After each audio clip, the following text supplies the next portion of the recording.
forcing it. You may have to persevere. You may have to spend a bit of money to get there. But if it's as you've told me, you ought to get the right result and get any money you've spent on getting there, you ought to get that back. That's it for me for another week. I'll be back next Friday, 9 p.m, with another LBC Consumer Hour. In the meantime, a quick reminder that the advice offered in this hour is for guidance only. You should always seek your own independent legal opinion.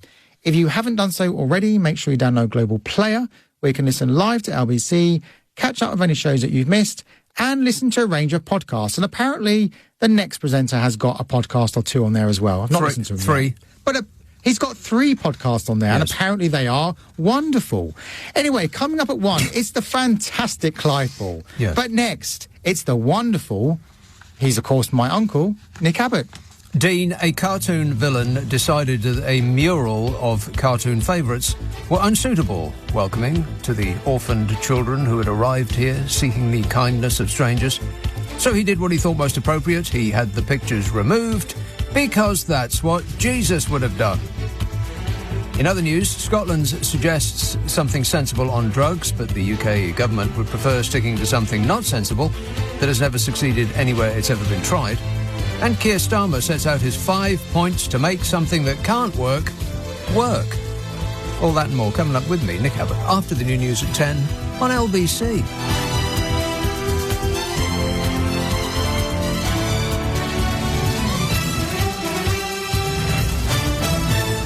On your radio, on Global Player, and Play LBC. leading Britain's conversation. This is LBC. From Global's newsroom at 10 o'clock, the family of a schoolgirl killed at an end-of-term tea party in southwest London has been described by her family as intelligent and cheeky. They say Selena Lau was adored and loved by everyone. The 8-year-old died when a Land Rover crashed through a fence at the study prep school in Wimbledon yesterday morning. Well, LBC's reporter Jay Akbar has been at the scene today. The gates outside Study Prep School here in Wimbledon are covered in flowers and notes. Many of them were left by locals who fought back tears as they did so. One message read, "You will always be our shining star," and many others said, "We will miss you so much." Others expressed simply a sense of disbelief. Jay Akbar, LBC, Wimbledon. Well, another 8-year-old girl is in a life-threatening condition in hospital. The man who killed Ellie Edwards on Christmas Eve on Merseyside has been jailed for at least 48 years. Connor Chapman, who's 23, was found guilty of murder and attempted murder at Liverpool Crown Court. During sentencing, Mr Justice Goose detailed the events leading up to the shooting. You took care to avoid security cameras on neighbouring properties. Once you reached Wallasey Village, you waited almost 3 hours, carrying out reconnaissance as you drove to 6 different positions until you reached the car park, where you hid inside your stolen car waiting for your moment. The US is sending cluster bombs to Ukraine as part of an $800 million package of military aid. They're banned in more than 120 countries because of unintended civilian deaths. America's defending the move, saying Kyiv is running out of ammunition. Downing Street says it has no plans to alter its stance on drugs after the Scottish Government called for them to be decriminalised for personal use. Scottish ministers want people found in possession to be treated rather than prosecuted. Former Manchester United goalkeeper Edwin van der Sar is in intensive care after suffering bleeding around his brain. The 52-year-old, who won the Premier League 4 times with the club, is in a stable condition in hospital. In the city, the FTSE 100 has closed down 23 points at 72.56. The pound buys $1.28 and €1.17. LBC weather, a largely dry and clear evening for most, and then showers will move in from the southwest across England, Wales and Northern Ireland. An overnight low of 15 degrees. From Global's newsroom for LBC, I'm Daryl Jackson. This is LBC from Global, leading Britain's conversation with Nick Abbot. You're joking.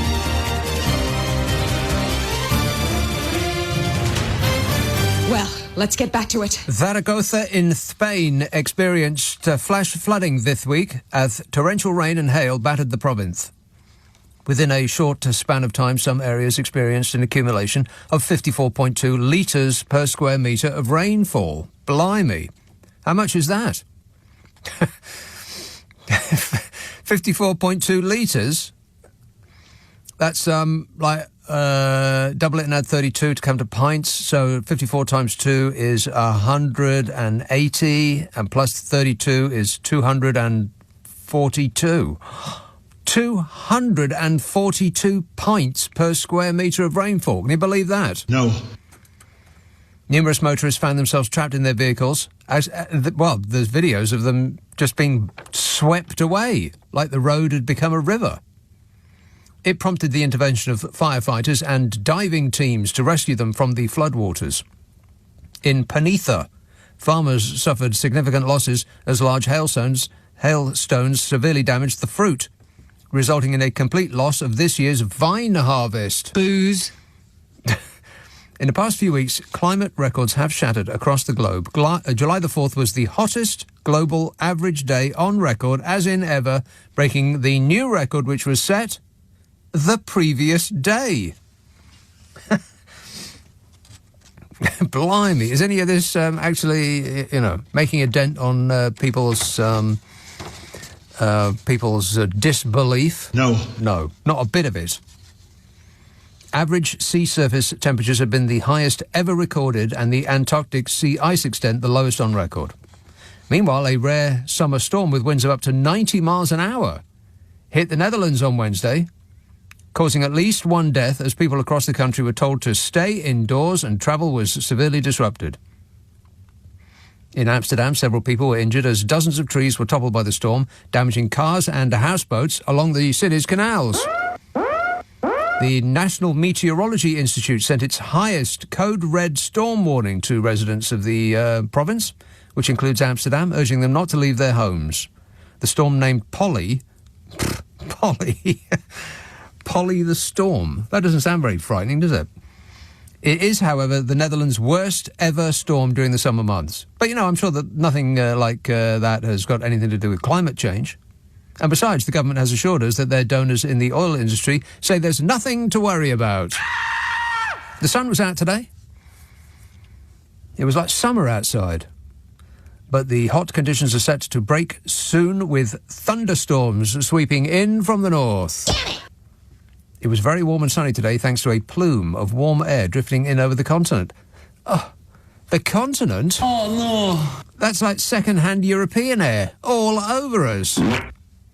The high temperatures were set to be short-lived, however, with them dropping from the west on Saturday before Sunday. We'll see thunder, lightning, very, very frightening. Rock and roll! The UK Health Security Agency and the Met Office issued a yellow heat health alert to 6 regions in England, including but not limited to London, the South East, East Midlands, West Midlands, East of England, Yorkshire and the Humber, which sounds like everywhere to me. The yellow heat alert is going to be in place until 9 a.m. on Sunday. The Met Office are forecasting temperatures of 30 C in parts of the country on Saturday. But if you're going to Spain... Warning, warning! It's going to be much hotter than that. Temperatures are going to hit 42 degrees centigrade by Tuesday. Emergency, everybody to get from street. Emergency, everybody to get from street. And the hardest hit areas are going to be the, is it Balearic or Balearic? Nobody has any idea, including the people that live there. Islands of Majorca, Menorca, Formentera, Cabrera and Ibiza. This comes after experts revealed that Monday was the hottest day since records began. Tuesday was even hotter, according to scientists. But you don't need to pay any attention to that if you don't believe in science. Would you like to hear the long-range forecast for the next 4 weeks? No. OK, next couple of weeks. Heavy, thundery showers at first. Then sunshine and showers remain the theme for most areas, but not all areas. Some areas won't get sunshine at all, I bet. I can check that while you wait. Oh, blimey. Forecast for Glasgow. It is not raining at the moment, but it will. It will be raining tomorrow and on Sunday, and raining on Monday, and raining on Tuesday, and raining on Wednesday, and raining on Thursday, and raining on Friday, and raining next Saturday, and raining on Sunday, and raining on Monday, and raining on Tuesday, and raining on... No, wait. It might not rain on Wednesday the 9th. Can you believe that? No. But it will be raining on Thursday the 20th. And every day for the rest of your lives. Now, for the rest of us, The last week of July, first week of August. Blimey, it's almost August already. Isn't time, like, speeding up? Is somebody actually, paying attention to this? Shouldn't there be an investigation? Last week of July, first week of August. Drier conditions moving into August with signs that rainfall could return to average. Temperatures more likely to be above average than below. Temperatures more likely to be above average than below? We'll take it. Dan emails, I've had enough. No more AI, no more social media, no more unhinged billionaire psychodramas for me. I'm going back to basics, he says. The computer is going in the bin, and I'm getting my woodworking lathe back out. I'm going to carve figurines of the baby Jesus to sell. Ought to turn a profit. Oh, a listener with material. Oh, no. Profit. Oh, no. I'm in pain. You see, I was right with you at the beginning. No more social media. Just turn it off, people. Just don't do it. Just don't open it up in the morning. I mean, Elon Musk was getting it in the neck for telling people that they couldn't see more than, 600 tweets a day? Who's got the time to see 600 tweets a day? If you are looking at more than, let's say, 100 tweets a day, you're wasting your time. You don't get that time back. Is it making you happier? No. Of course it isn't. It's just making you more stressed, more irate, more angry, more furious with the world. There's nothing good about it. There's nothing social about it. It's anti-social media. People are freaking out, talking about the death of Twitter because he's restricting people from seeing more than... And I can't remember which it is. It was like 600 for some people and 300 for others. It doesn't make no difference. 300 tweets is what you're reading a day. Try reading a book, says a person who reads probably that many tweets a day. But I do it for work. Well, okay, maybe not. I'm just as addicted as everybody else. Don't listen to me. I have got no idea what I'm talking about. Actually, I do. I do know what I'm talking about because I do it myself. I spend way too long on Twitter. It's pretty much the first thing I open up while I'm having my breakfast, which is not good for the digestion. Definitely not. It's just negative, negative, negative. Negative. And it just streams. It's like this like flood of bile that just goes all over you. And you look up and 2 hours have gone, and what have you done? Nothing. Nothing positive at all.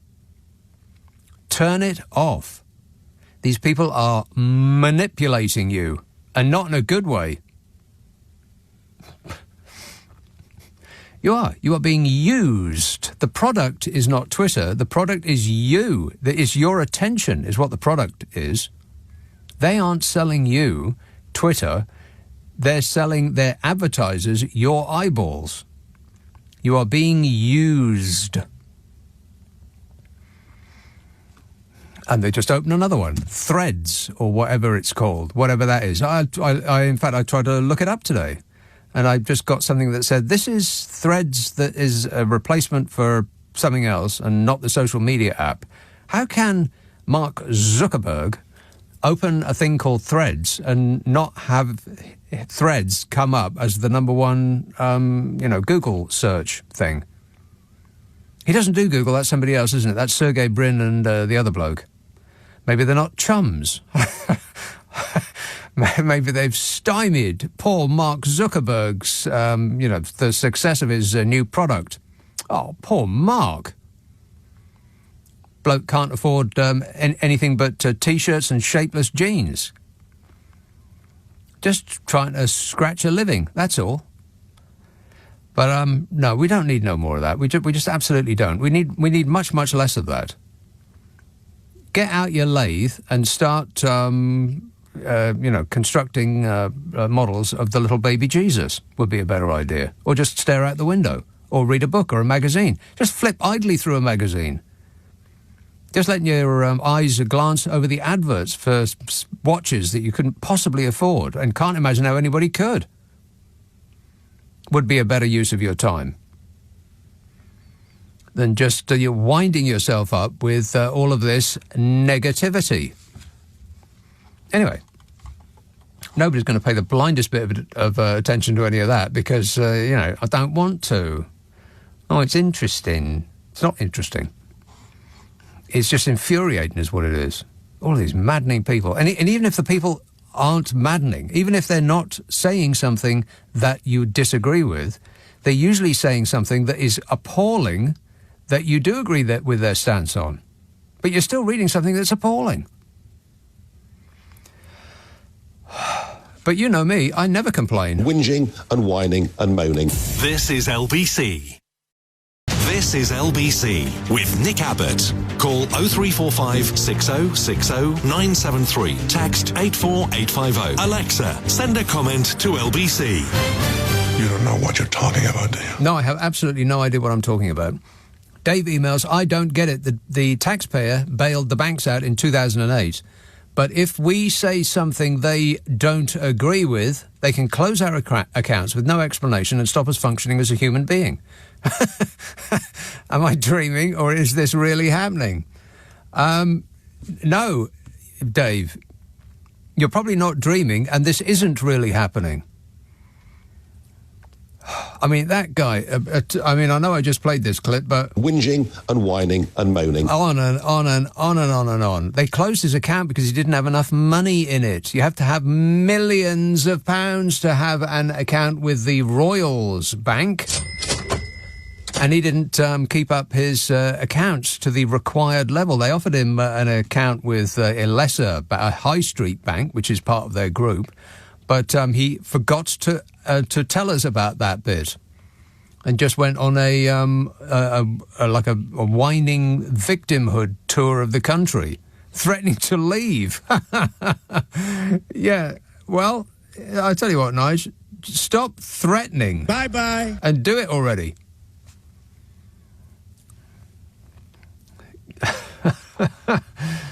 It's just, really, it just gets sillier and sillier. This is a silly country. Merthyr Tydfil. Hello, Jeff. Hey, how you doing, Nick? All right, thanks, yes. Keep you up to date with the Fossa Fran open cast coal mine saga, which has turned into a very interesting developments this week. Go on. As you know, the Fossa Fran coal mine has been operating without a licence, illegally then, since last September. Without a licence? Yes, the licence was withdrawn. They are now under a writ from the High Court to stop operation. We probably can't talk about that then. Well, I'm not sure because we won't talk about it. What we'll talk about is that this week the climate change protesters... Oh, climate change protesters? No! Yes. turned up with a pink boat. Don't ask. With a boat? A boat. A boat. Yeah, in the mountains. In the mountains. A boat in the mountains. Like an ark. Yeah. Blocked the entrance and locked themselves onto it. Oh, uh-oh. And guess what? The police came up and arrested them all. Yes. So they moved the boat and the illegal lorryfuls of coal shot past. Hey, it wasn't a pink boat, was it? It was pink boat. No, because they had a pink boat which they blocked Oxford Circus with a couple of years ago. So I just wondered I wondered what happened to that boat, because I think the police took it into custody. But what are they going to do with it in the middle of London? I've no idea. Yeah. But rather ironic, I thought, that they all got arrested. They were the illegal ones. Yeah. So, right. Who knows? The people that are trying to alert us to the catastrophe that is about to happen to us, that is happening all over the world as we speak, they're the ones that are causing the problem, not the people that are actually causing the problem. Yeah, that makes as much sense as anything else I've heard this year. All right, keep your eyes peeled, Jeff. Thanks for that. A spy report from Merthyr Tydfil.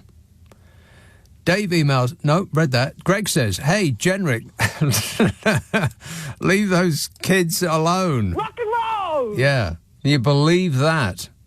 I'll come to that in a minute. First of all, here's an important call in Cambridge. Hello, Hassan. Hi, Nick. Nick, I think you're looking at climate change in the wrong way. It's not the hottest day in your life. It's actually the coldest day for the rest of your life. So you should be celebrating it because it's going to get hotter and hotter from now on as we sleepwalk into environmental disaster. Yes. And I think what is curious is that, oil and gas companies had pretty good scientists who predicted all this in the 70s, and they had it down that this will happen. But because they were being paid so much, they decided not to make it public. Yeah. And now we have a situation where our government is trying to issue more oil and gas licenses. And Keir Starmer wants to delay the Green New Deal. He said we are in a race to save the planet, but he just wants to start running the race in 4 years' time. Not right now, because races are not important to run. That's right. Most races you can just start whenever you like. We're starting after the first person has actually gone through the winning tape. We're a little bit late. No, absolutely. And the other thing is that, we had the North Sea oil and so did Norway. And if you look at the cumulative amount of oil that was extracted by both countries, it's about the same. It's very similar. Yeah. But they were a socialist, social democratic country, so they locked it up in an oil fund, which is now $1.4 trillion. Makes them, I think, the richest country in the world by head of population, something like that. Exactly. But we had the fortune of Maggie Thatcher, God bless her. And so we just gave it away. She gave it away in tax breaks. Gave it in tax breaks.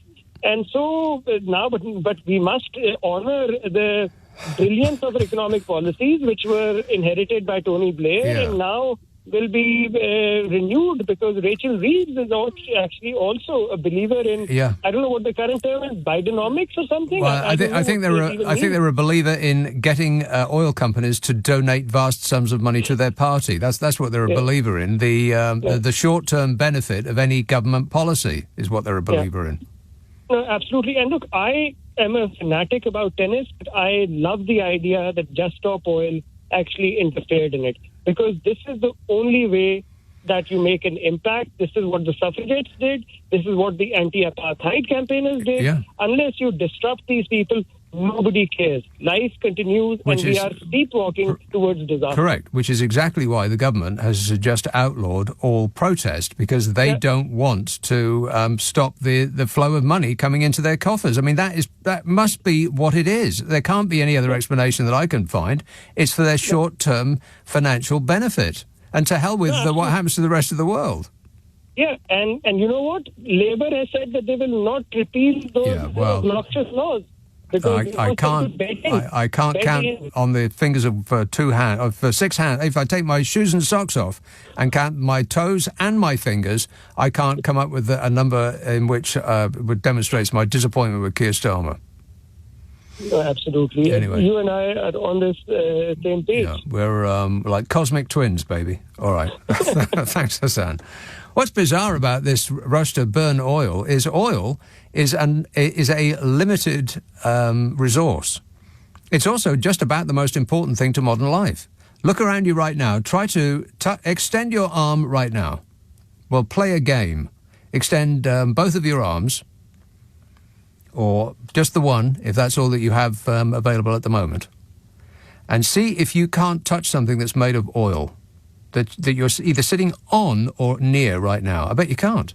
Absolutely everything about the modern world is made of oil. And yet, what we're doing with that limited resource is we're burning it. Does that make any sense? This whole planet's lost its mind. We're burning it to benefit ourselves, our lifestyles in the short term, knowing the long-term consequences, but we're doing it anyway. What a way to run a planet, eh? Dreadful. 0345 6060 973. Darryl says, on 3 occasions recently, perfectly respectable environmental campaigners have been minding their own business, simply trying to raise awareness, when they have been rudely interrupted, first by a gang of thugs who started trying to play a boring game of cricket, and then by some posh morons who started to try a boring game of tennis, and finally by the leader of the opposition who started to make a boring speech. When will somebody put a stop to this outrageous behaviour, says Darryl. Another listener with material. Oh, no. Yeah, it's a bit long-winded, but we get your point. I mean, I thought they were relatively respectful. They chose an outside court, probably the only one that they could get tickets for. And they didn't cover the place with paint. They just threw a jigsaw puzzle up in the air. What's wrong with that? Just trying to draw attention to our imminent demise. I mean, hell, if we were all on a bus and the driver had fallen asleep and we're all heading for the cliff edge, this government would make it illegal for anybody to raise a finger of complaint. Oh, well, we voted, 4 years ago to take this route, and even though we're all about to die, we're going to continue doing it because that is the democratic thing to do. Archie said... Oh, no, well, I'll keep that one over. But a lot of people want to talk about Robert Jenrick. I mean, if I'd read that story... in Private Eye, I wouldn't have known whether it was a real news story or whether it was one of their spoofs. So I'll come to that in a while. Gordon says, what do you think of Keir Starmer's plan to put Morrissey at the head of the school curriculum? What? I don't know what you're talking about. Sounds a bit dodgy to me, says Gordon. Morrissey. What does that mean? Do you know what that means? Oracy, you've been had. Eh? He's talking about oracy. Oracy? What's oracy? The thing that Keir Starmer's been talking about this week. Teaching kids to be able to speak more clearly in classrooms. Oh, right. Not because I'm looking at Morrissey thinking O-R-R-I-S-S-E-Y. Oracy. What's that? Orating, you mean? Enunciating, you mean? Chris says, counting bats and listening to Nick Abbott at the same time is an absolute paradise. Bats? Counting them? How do you count bats? I mean, I know you would go 1, 2, 3, but they swoop around and they all look the same. How do you know you're not counting the same one twice? Unless that's Battist, in which case I withdraw it. 0345. I mean, they all look the same to me. There you are, I've said it. 0345 6060 973. Text 84850. Email nicka@lbc.co.uk. If you're on Twitter, it's @LBC. Friday, Saturday, Sunday night at 10. Nick Abbott, LBC. It's 10:30. The news headlines with Darryl Jackson. Nick Abbott on LBC. Call 0345 6060 973. I just want to tell you all how happy I am to be back in the studio, making a picture again. It's a radio show, dear. 0345 6060 973. Let's have a call in the Wirral. Nora. Hi, Nick. Nora. Oracy. You understand what oracy is, don't you? It's like literacy, numeracy, oracy. Yeah, talking proper Speaking. like what I do, yes. Sort of, and with confidence. And it's interesting that it was discussed at length on LBC about various programmes and various shows. Mm-hmm. But I find that presenters give a lot more time to people who speak well than they do to people with accents. Well, not accents. Not Mm. accents. People get more time if they speak well and they make sense. Okay. And you don't think that, because I feel as if there's a slight bias towards, and quite a lot of presenters are public school educated, and I feel as if there's a little bit of bias there, and they take more. I feel as if people who have got an accent or who don't speak, I don't think it's anything to do with clarity. I think it's to do with accent. I really do. Oh yeah, I mean, there's no doubt about it. The instinctual reaction to somebody with a very strong accent is that this person isn't that bright. Now that might not be true. And if you talk to them for more than 1 second, you might revisit that opinion. But your instinctual reaction is, these people aren't that bright. Right. See, you've just talked all over me. What were you going to say? No, I was just going to say, because I feel as if you have to sort of establish your credentials more if you have a regional accent, or if you don't so have you were just going to repeat the thing you just said. See, you said something and then you left a gap, so I thought that was my turn to say something back, like a conversation, but I'm just supposed to sit here and just listen. Okay, go ahead. No, that's okay. And I think that perhaps put that topic to bed. I thought it might be a little bit controversial, and I wasn't. Well, no, I don't think it is. I mean, I am agreeing with you. I am saying that people's instinctual reaction to a strong accent is this person isn't that bright. Now, you will change that opinion based on what they then subsequently say or do, but the instinct, I believe, is that is a negative one when you hear somebody with a strong accent. Right, so therefore it takes longer for them to establish their credentials than the fact that the validity of what they're saying. I mean, it's why people genuflect to the likes of Jacob Rees-Mogg. My view. I mean, what he says may be asinine in the extreme, but people pay attention and listen and sort of respect him because of the way he talks. Drawls. Okay. And then the other thing was, I felt like I'd left you hanging a little bit last week. I'm sure you've been thinking about it all week and wondering what I was going to say. I have no idea what you're talking about. What are you talking about? I realised that was the humour part of the sentence. Ah. No, I've got a pigeon situation. Well, it's not a pigeon, it's a dove. A dove? So, and you like wildlife, don't you? Well, up to a certain point. I just thought the listeners might have some advice for me. I've got a dove nesting in my pergola, which is right outside the kitchen window. Pergola? She's got a pergola. But it's right outside my kitchen window, and every time I go to the sink, this pigeon looks at me with very beady eyes and threatened. And I just want to know how I can persuade. I can't not use the sink, but I want to know how to persuade it that I'm not threatening. And I thought maybe somebody like Rose or somebody might have some advice. I would just ignore it, and perhaps eventually it will go away. Or you could take extreme action. But that's not advisable. No, I want it to have it. It's young because it's nested now and it's got eggs and things in it now. So I feel like it ought to stay there, but I don't want the fact that it feels threatened. Well, you're going to have to stop using your kitchen, I'm afraid, Nora. I mean, if it is actually nesting, if it's got little babies, then you're going to have to move out. I hate to break the news to you, but that's the law. 0345 6060 973. Lucy says, is it time for Prigozhin to replace Wally in Where's Wally? I mean, that guy can never eat anything again for the rest of his life. He can never touch a door handle. He can never go above ground floor. Or, it might be the other way around, and Rootin' Tootin' Shootin' Putin might get removed with great vengeance. Isn't it exciting? Archie says, what next? The government remove a Banksy because it makes people think. Wake up, folks! It's later than you think, says Archie. Let's have Maidenhead. Hello, Paul. Hey, Nick. Paul.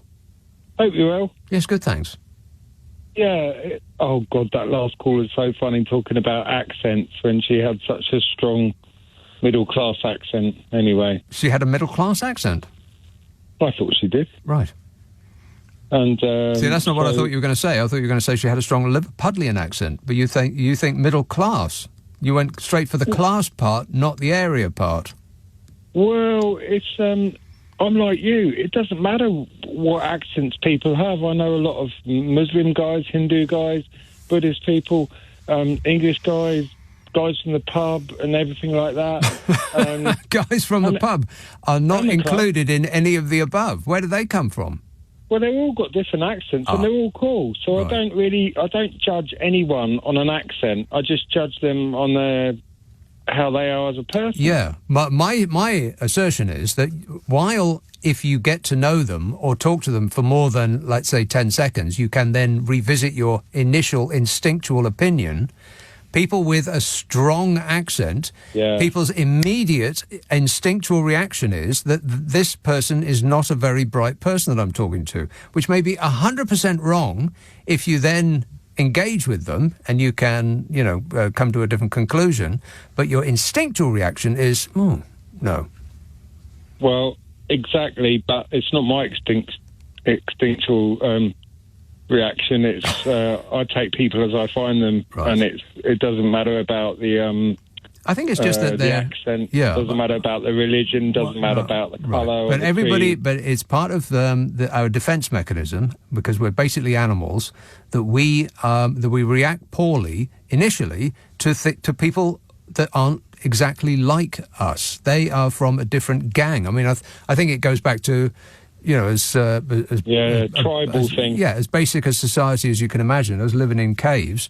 And if people from the cave around the way there, they talk different because they've, grown up amongst their own Neanderthals, then we will fear them, and that's the instinctual reaction. Well, those people who fear that instinct to reaction are stupid, in my opinion, because they should just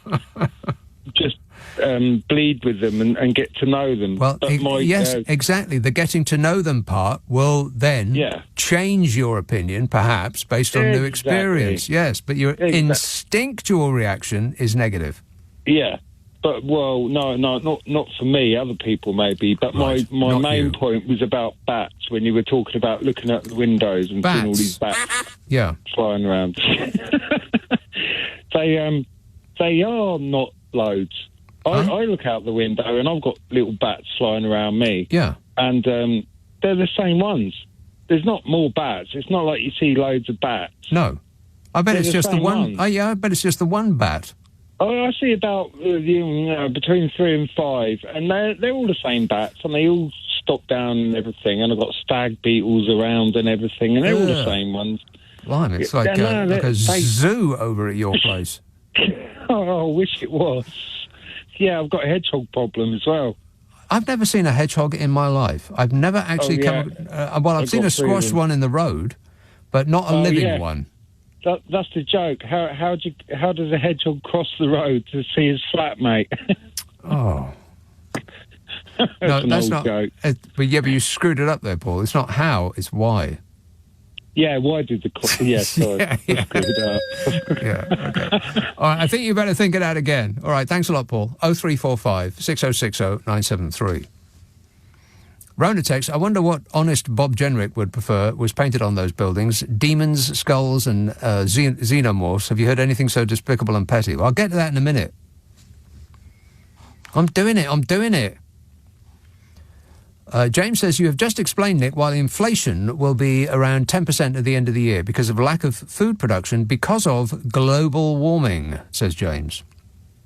Well, you see, I don't know whether he's being sarcastic or not. Very, very difficult to tell tone from a written text. But I'm not sure that the 10% inflation by the end of the year will remain that high or higher. I don't think it's because of global warming, because I don't think that's actually hit us yet. I think it's because the oil companies are ripping us off, and the food giants are ripping us off, and the electricity companies are ripping us off, and the gas companies are ripping us off, and the banks are ripping us off. But apart from that, we're doing fine. No, I think the inflation caused by global warming, that is to come, and inflation will be the least of it. Still, it won't affect you any if you don't believe in science. 0345 6060 973. Lancaster, hello, Rupert. Hello, Nicholas. Rupert.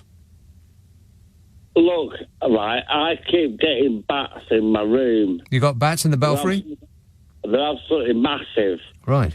Toys in the attic? They're like 8 inches across. Right, that's huge. How many is that in centimetres? Believe it. No, neither can I. That makes two of us. Thanks, Rupert. Thanks for the update, mate. 0345 6060 973. Sam says, did you see Angela Rayner basically ruled out proportional representation on James O'Brien's show the other day? Is nothing going to change? No, I don't believe it is. I am very disappointed in the Labour Party. But Angela Rayner isn't going to say anything that Keir Starmer didn't prep her to say before she went on that show. And Keir Starmer seems to be, I don't know, he's like beige. He's so boring, you can barely see him. He's so dull. Unless he moves around and waves his arms, he's almost invisible to the naked eye. That's how dull he is. I mean, I suppose they won't be the same, the Labour Party and the Conservatives in power, but it will be a bit hard to tell the difference, at least at first, unless he's going to, unless he's planning to whip off that dull suit and underneath there's a donkey jacket. Very disappointed. But, you know, anything's better than awful, I suppose. Let's think about it positively. Yes?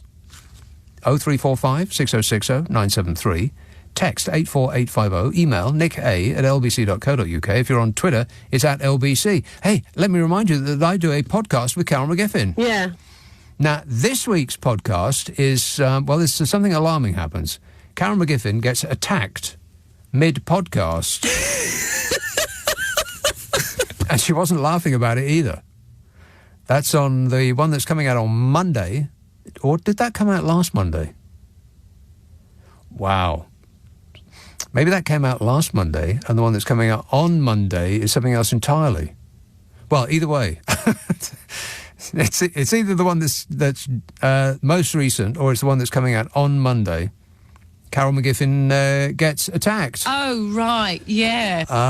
It's already out, is it? Oh, right. She gets attacked on the one that's on last Monday. Okay, so on this one, Carol McGiffin doesn't get attacked. Oh, right, yeah. It's called What's Your Problem with Nick and Carol, in which the delightful Carol McGiffin and I try to solve people's problems while guffawing like seals.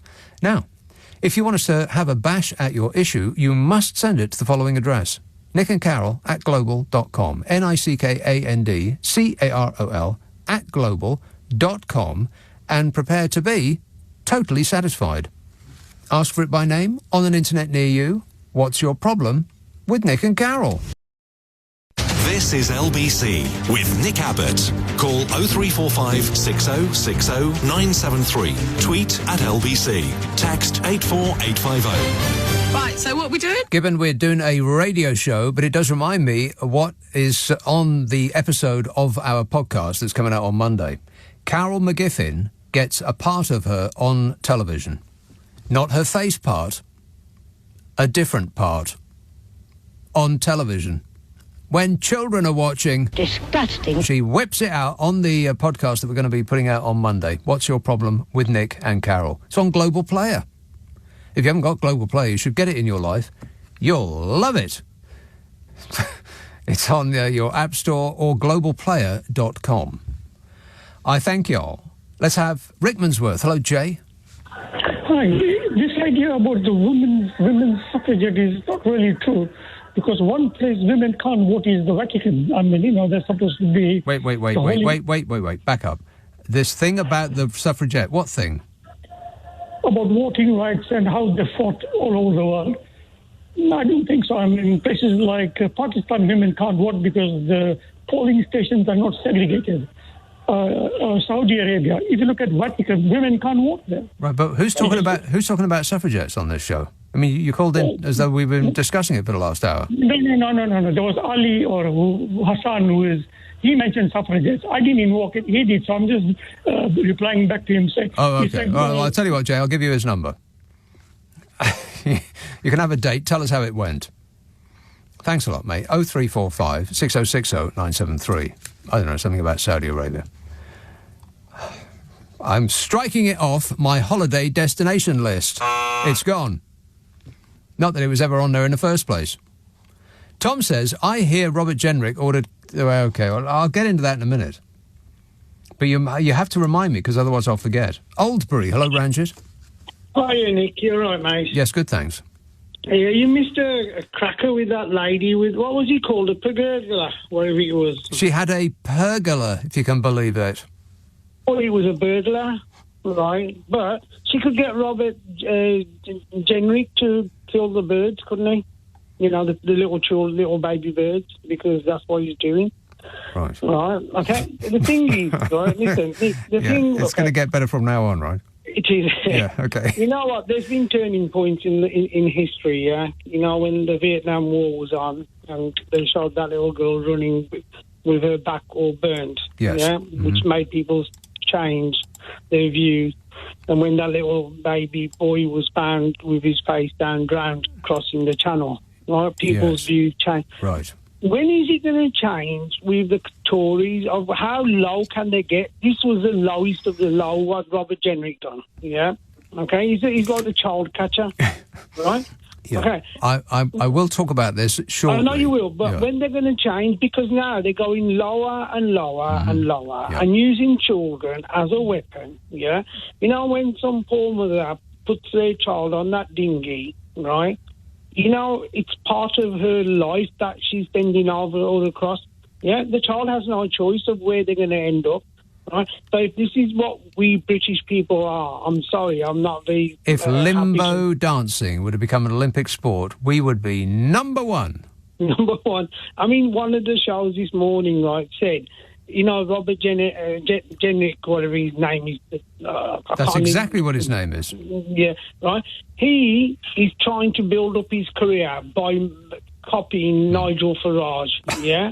Okay, look what's happened to Nigel Farage. He wants to leave the country, but he can't. No, he doesn't want to leave the country. Yeah, but you know what? I'll put £500 towards the ticket to wherever he wants to go. Right. Yeah? And if he's not going to take it, what's going to happen to that £500? Is it just like lying around a place? It doesn't have nowhere to go? Me and you can go for a drink or something. Excellent. Okay, yeah. you go for a drink in Oldbury, and I'll go for a drink down here. How does that sound? I'm in London tomorrow.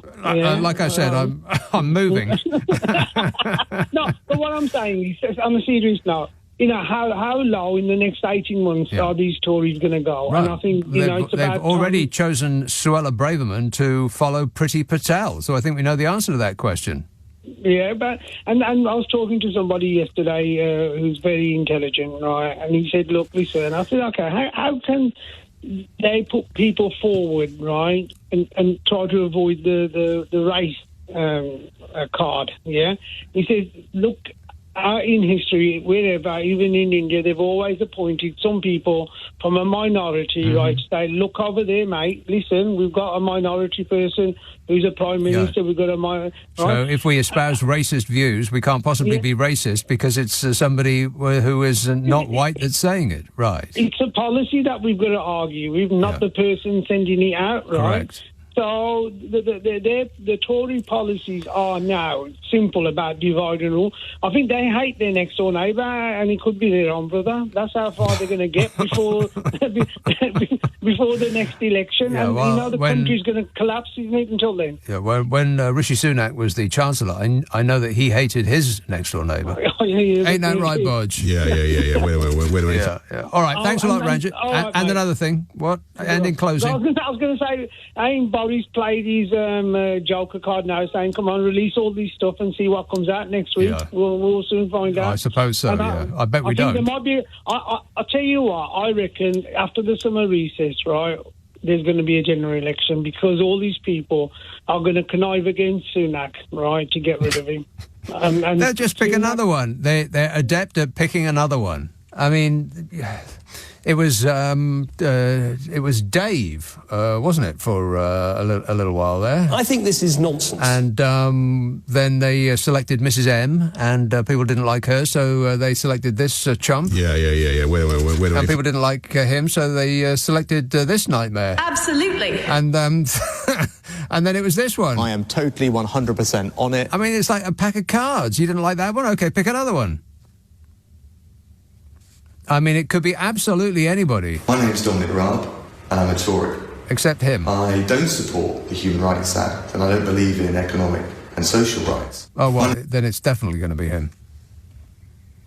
I mean, talk about scraping a barrel. Scrape through the bottom of the barrel, and they're digging through dirt now. Earth they're going through. They'll end up in China at this rate. I don't know whether that's geographically correct, but even if it isn't, it doesn't prevent it from being a fact. Rachel says, have you seen the concept art of what Piccadilly Circus would look like if they pedestrianised it? Well, no. But does it look like what Piccadilly Circus would look like if they pedestrianised it? I mean, it would just be Piccadilly Circus without the cars, right? The concept art? You mean take a picture and then just rub the cars out? She says, I think lots of places in central London should return more of the land to pedestrians. I'm tired of cars dominating the outside world. Everyone is squished on the pavements on either side. Yes, I couldn't agree more. Get cars out of the centre of London. I mean, talking about that pink boat that I was a while ago, the pink boat people stopped the traffic by parking that boat in Oxford Circus. This was a couple of years ago now. And I remember I went up there, and forgetting that they were doing that. I was going for something else around that area. And I don't like going through Oxford Circus. It's always a blooming nightmare. So I went around the back of it, and there was all this drumming and drumming and drumming. I thought, what on earth is that? I also thought, hey, there's no traffic on these back roads. That's quite unusual, but how marvellous. And then I eventually, after having a beverage at a local hostelry... Booze. I went and towards getting the tube at Oxford Circus... And there they were. And that's the reason why there weren't any cars in the centre of London. And it was great. No pollution, no noise, none of that stress of being around traffic. Yeah, of course it should. Much more of our shared spaces should be given back to us. That makes perfect sense to me. 0345 6060 973. Text 84850. Email nick@lbc.co.uk. If you're on Twitter, it's @LBC. Leon says, I've been trying to think of an excuse to get out of a wedding in the West Country tomorrow, but after checking my email, I'm actually excited for it. He says, I've kept the receipt for the toaster, though. Yeah, anybody seen that email? There was way too many words, though. I mean, I would have preferred some pictures with that many words, but apart from that, interesting reading.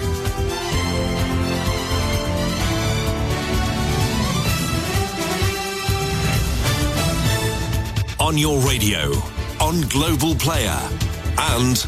Play LBC. Leading Britain's conversation.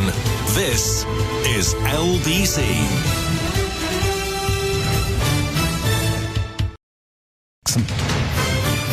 This is LBC from Global, leading Britain's conversation with Nick Abbot. Shut up.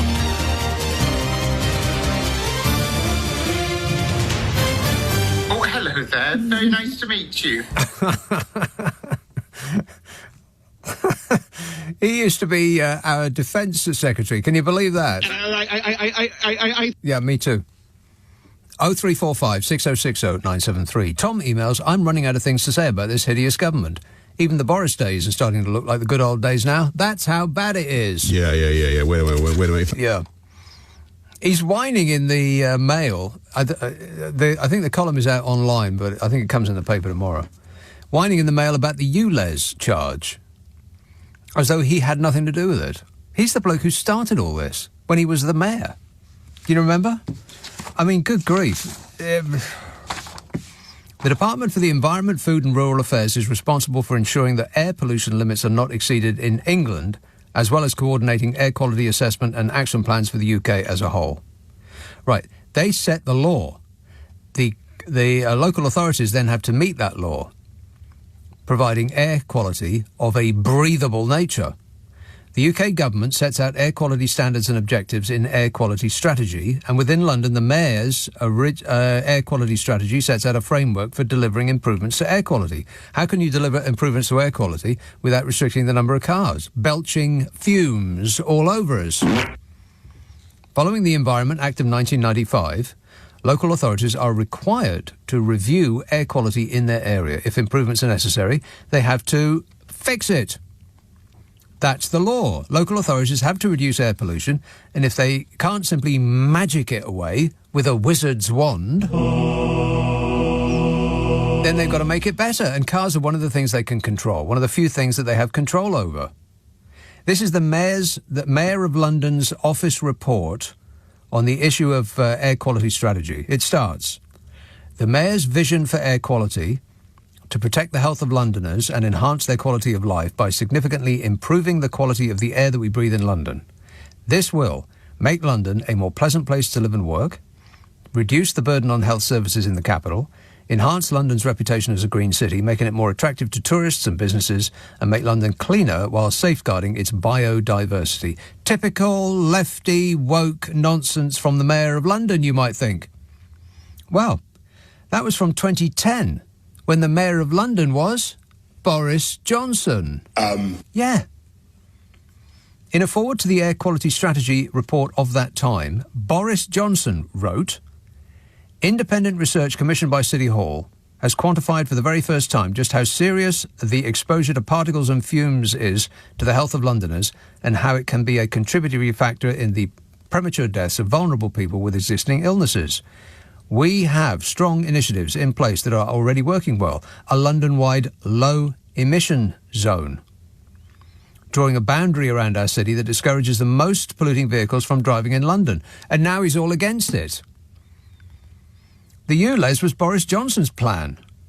Originally confined to the city centre, expanded by the current mayor. And the most polluting cars and vans pay £12.50 a day or they face a fine. There's about only 6% of vehicles actually pay that charge.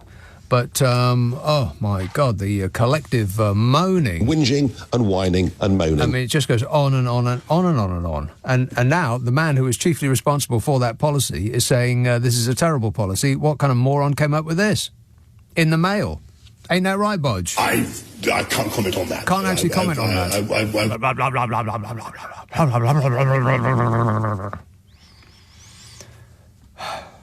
Let's have Manchester, Ali. Ali. Hello? Yes, sir.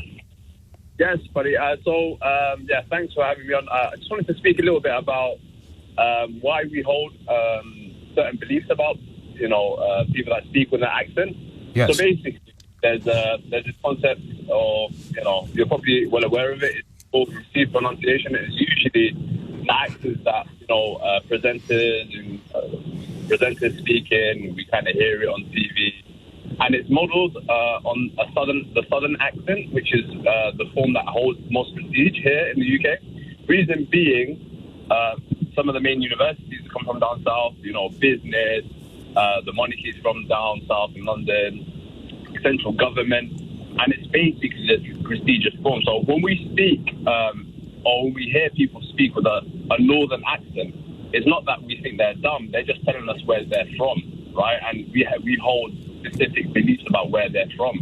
And even when it comes to, people speaking with an accent from abroad, it's not that they're, thick because they speak with an accent, it's just what we hold beliefs about where they're from, I actually studied a little bit of linguistics and did an essay on the language situation in Jamaica.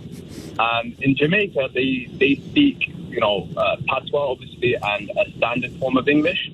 And it just so happens that people that speak with the standard form of English are, exposed to a lot more opportunities, whether that be in academia, professional careers, and that sort of thing. So it's because of people's instinctual reaction to when they hear somebody who doesn't sound like them, that they are it's a negative reaction.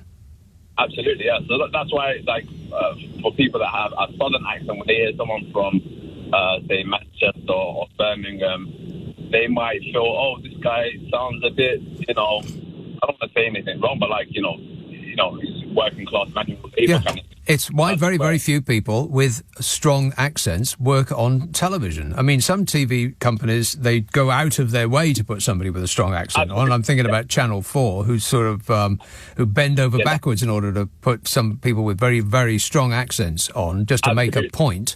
But most people would recoil from a newsreader, for instance, with a strong, Glaswegian accent or Birmingham accent or wherever it might be, or Somerset. But would they recoil from someone that had a southern accent? Well, what is a southern accent? What is a southern accent? I mean, if it's Cockney, then yes, they would. So Cockney has also a negative connotation because it's associated with the East End, where things can get a bit rough. Poverty. But I'm saying if they had an accent that was the prestigious form, which is, received pronunciation. Right. Something It's kind of no kind of accent at all. It's with the corners rubbed off. Yeah, which is precisely what the most organisations go with, because it's the least offensive to the ear. Honestly, I think all sounds like equal. I think it's the beliefs we have about people that come from certain parts of the world. No, we're talking about different things, though, Ali. I'm talking about instinctual, in a millisecond reaction, which can then be changed dependent on your interaction with that person. You're talking about the assumptions that you make about people in the long term. I'm talking about milliseconds. Yeah, well, I think that millisecond is actually embedded in our beliefs, right? From a linguistic standpoint, all sounds, as long as they can convey meaning, are equal. But they're not, though. They're not equal because people don't treat them equally. Absolutely, and people don't treat them equally because people have different beliefs about where people are from. And in order to make sense of the world, you have to pigeonhole everything. You have to come to everything with a preconceived idea of what it is. You have to believe that the pavement stone that you're about to step on is as strong as the ones that you have previously stepped on. Otherwise, you're going to have to test every single footstep to make sure you don't fall through. I mean, that's an extreme example to make a point. I think that's your human nature, right? That's how we survive. We make quick, or our minds are... Put everybody in a pigeonhole instantly. Quick. Yeah. But again, if we want to challenge that, and I think we should, we need to kind of understand where these beliefs come from. Right. Well, you can spend your life challenging it, Ali, and getting... some people get very far. The majority probably get less far than they would do had they just knocked the corners off their accent. I mean, people with different accents, it adds to the joy of life. But if you're trying to get ahead in the media, for instance, or whatever is your chosen field, then it's probably best to rub the corners off your accent just a bit, just a smidge. Thanks, Ali. Gotta go. And don't call when you're driving. Big mistake. Huge. That is not an advance in road safety. Tom says, I hear... I'm going with the Robert Jenrick. I haven't got to that bit yet. Wait a minute. York. Hello, Jan. Hello, Nick. Jan. How are you? Great, mate. Good. I was listening to the latest What's Your Problem? Oh, yeah. And something you said, I couldn't believe it. Go on. You bought a leaf blower. What? Yeah, bought a leaf blower, yeah. Mm-hmm. Couldn't believe it. No, I can't believe it. After all you said about them about a couple of years ago. I know. Please disregard everything I've said on every subject up to this point. Yeah. Well, I've been... honestly. I know. I've been presented with a huge problem. I could either spend an entire day every week sweeping, because I stupidly bought a place that is overhung by a forest, essentially. It's a forest of quite possibly very nice. The worst trees ever. Maple. They just don't stop dropping stuff. First of all, there's like these crunchy, I don't even know what they are, like crunchy things, which they drop in addition to sap at the same time. Now, the sap then covers these crunchy things, and they end up adding an extra inch to your height because they collect on the underside of your shoes and you can't get rid of them. I'm not kidding. And they stick to everything. And then when that stops, then there's just this shower of, like they come down like little helicopters, which are the seeds, I would imagine. So what the crunchy things are, I don't know. I mean, I imagine it just releases tons of those to annoy whoever is underneath them. And then the leaves themselves will come down. I mean, it's just this never-ending cascade of detritus from these awful trees. Trees are the enemy, Jan. Trees, we should get rid of them straight away. That is absolutely true. I bet they're beautiful, aren't they? They're okay. They're green. And surely you could sweep the leaves up. No. Not blow them away. No, there's too many. Trust me, there's too many. And I can't spend an entire day every week sweeping up after these blooming trees. And what about the noise it makes? Well, I've thought of that. What do your neighbours think? Never mind about them. I've thought of the noise, Jan, and I bought an electric one, which makes much less noise than one of those powered ones. You know, those are petrol-powered ones. Right. Yeah. Yeah. It's like a whooshing noise rather than that sort of two-stroke motorbike thing. I still can't believe you got one. Neither can I.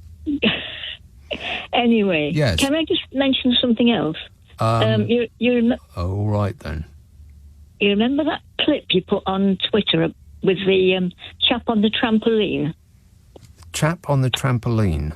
Yeah, with a staircase going up the side, and he jumped off and jumped back again.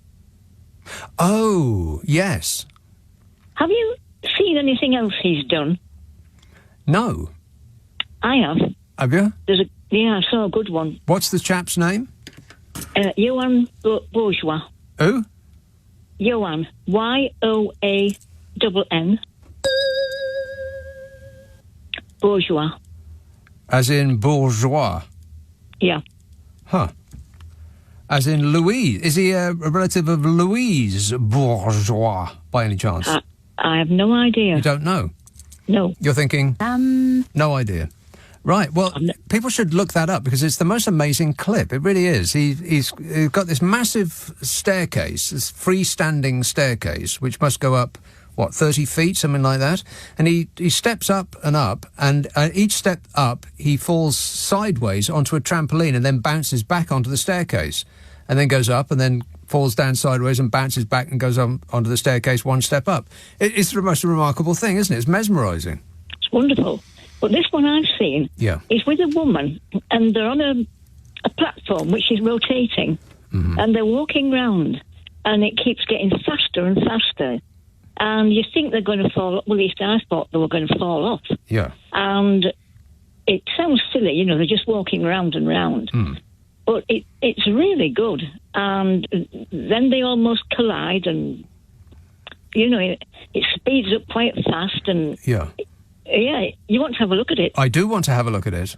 Even Shall though I tell you what it's called? Yes, go on then. Qui tombe. We what? Shall I spell it for you? No. What is it called?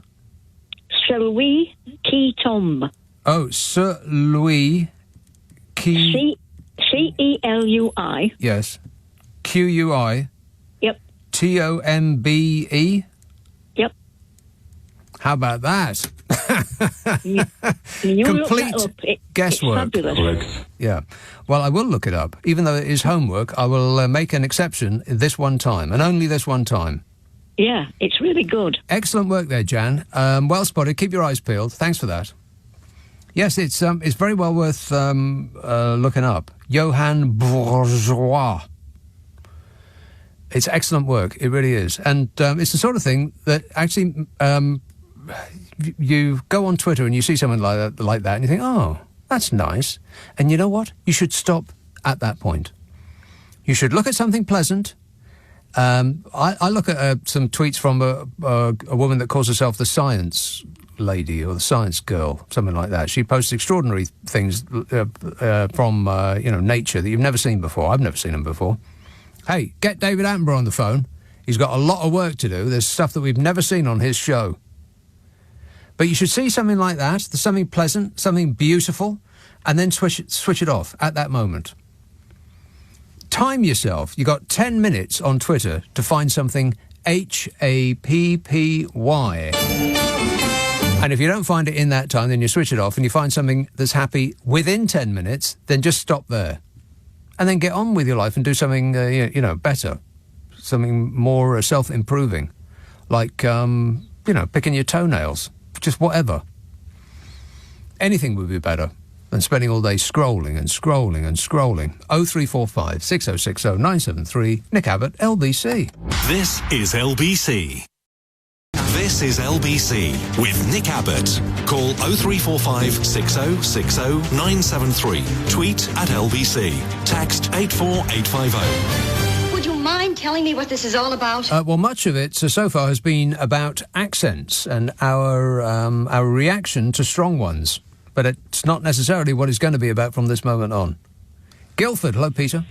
Hello, Nick. How are you? I am great, mate. Yeah, after looking at the Tory party all these years, apart from big corporations and the super rich, is there anybody that the Tory party don't hate?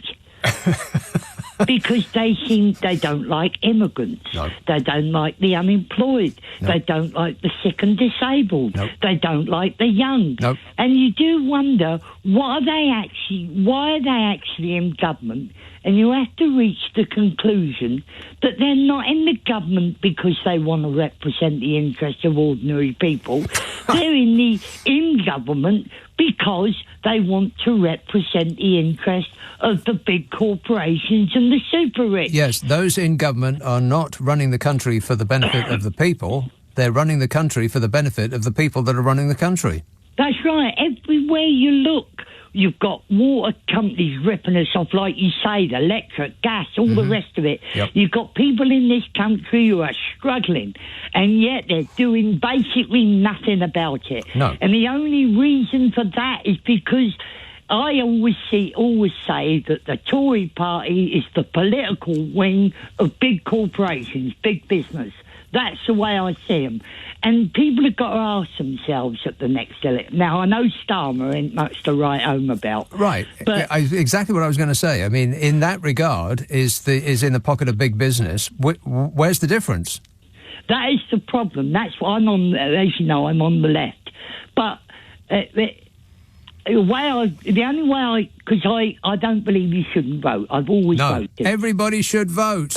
And I'm looking at Starmer, and I don't trust the man. No. But the way I look at it is this: the worst Labour government is better than any Tory government. Right. Looking back over the years from Thatcher onwards, looking back over those years, what have they actually achieved? Well, they sold the family silver for a personal short-term profit, and then I can't think of anything else.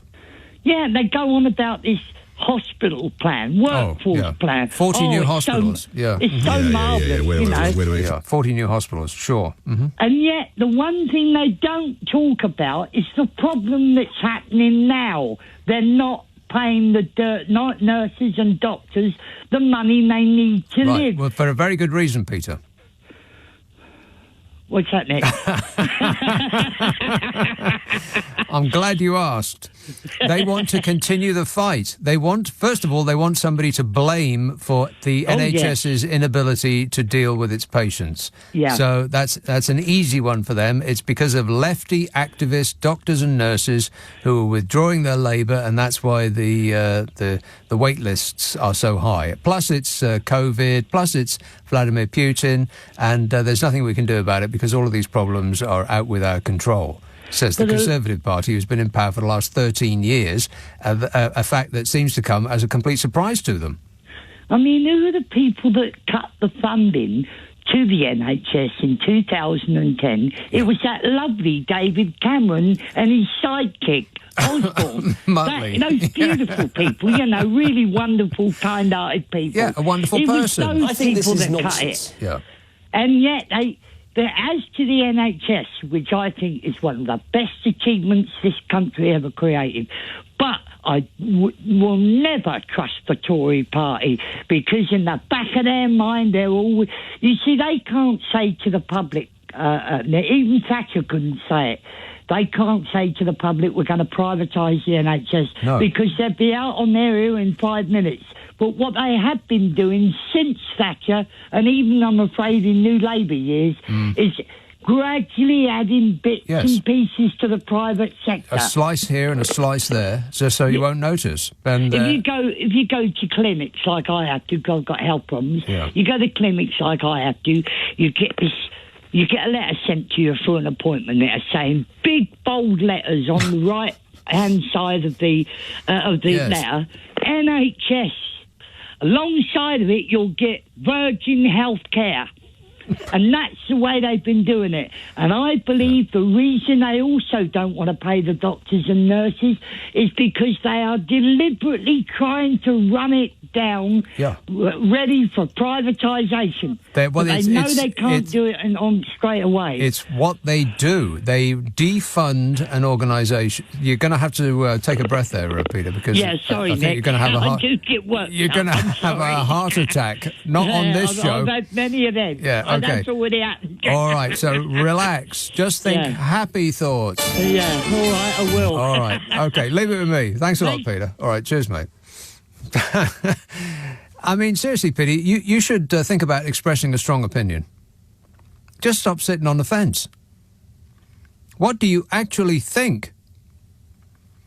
It's the way of the regime. They defund an organisation like your local council, for instance, and then they blame the local council for its inability to cope with that lack of funds. They say, wow, your local council is an absolute shower because they closed the swimming pool and they closed the health centre and they closed the library and they're not providing social care as they used to, and the bin collections are only twice weekly now, and so on and so on and so on. But the councils have had to do that because the central government has defunded them. The councils have no choice. They were also encouraged to try to go out and make money on the markets, to prop up their budgets that way. And the consequence of that was a lot of people who were running councils in desperation then tried to become property developers or play the stock market or these insane ideas, just desperately trying to make up the money to provide care for Enid and Fred. But Enid and Fred have been persuaded that the local council can't care for them because the local council are, they're profligate with their money. They're not using their money right. They're not using their money right because they ain't got no money. It's a swizz, essentially.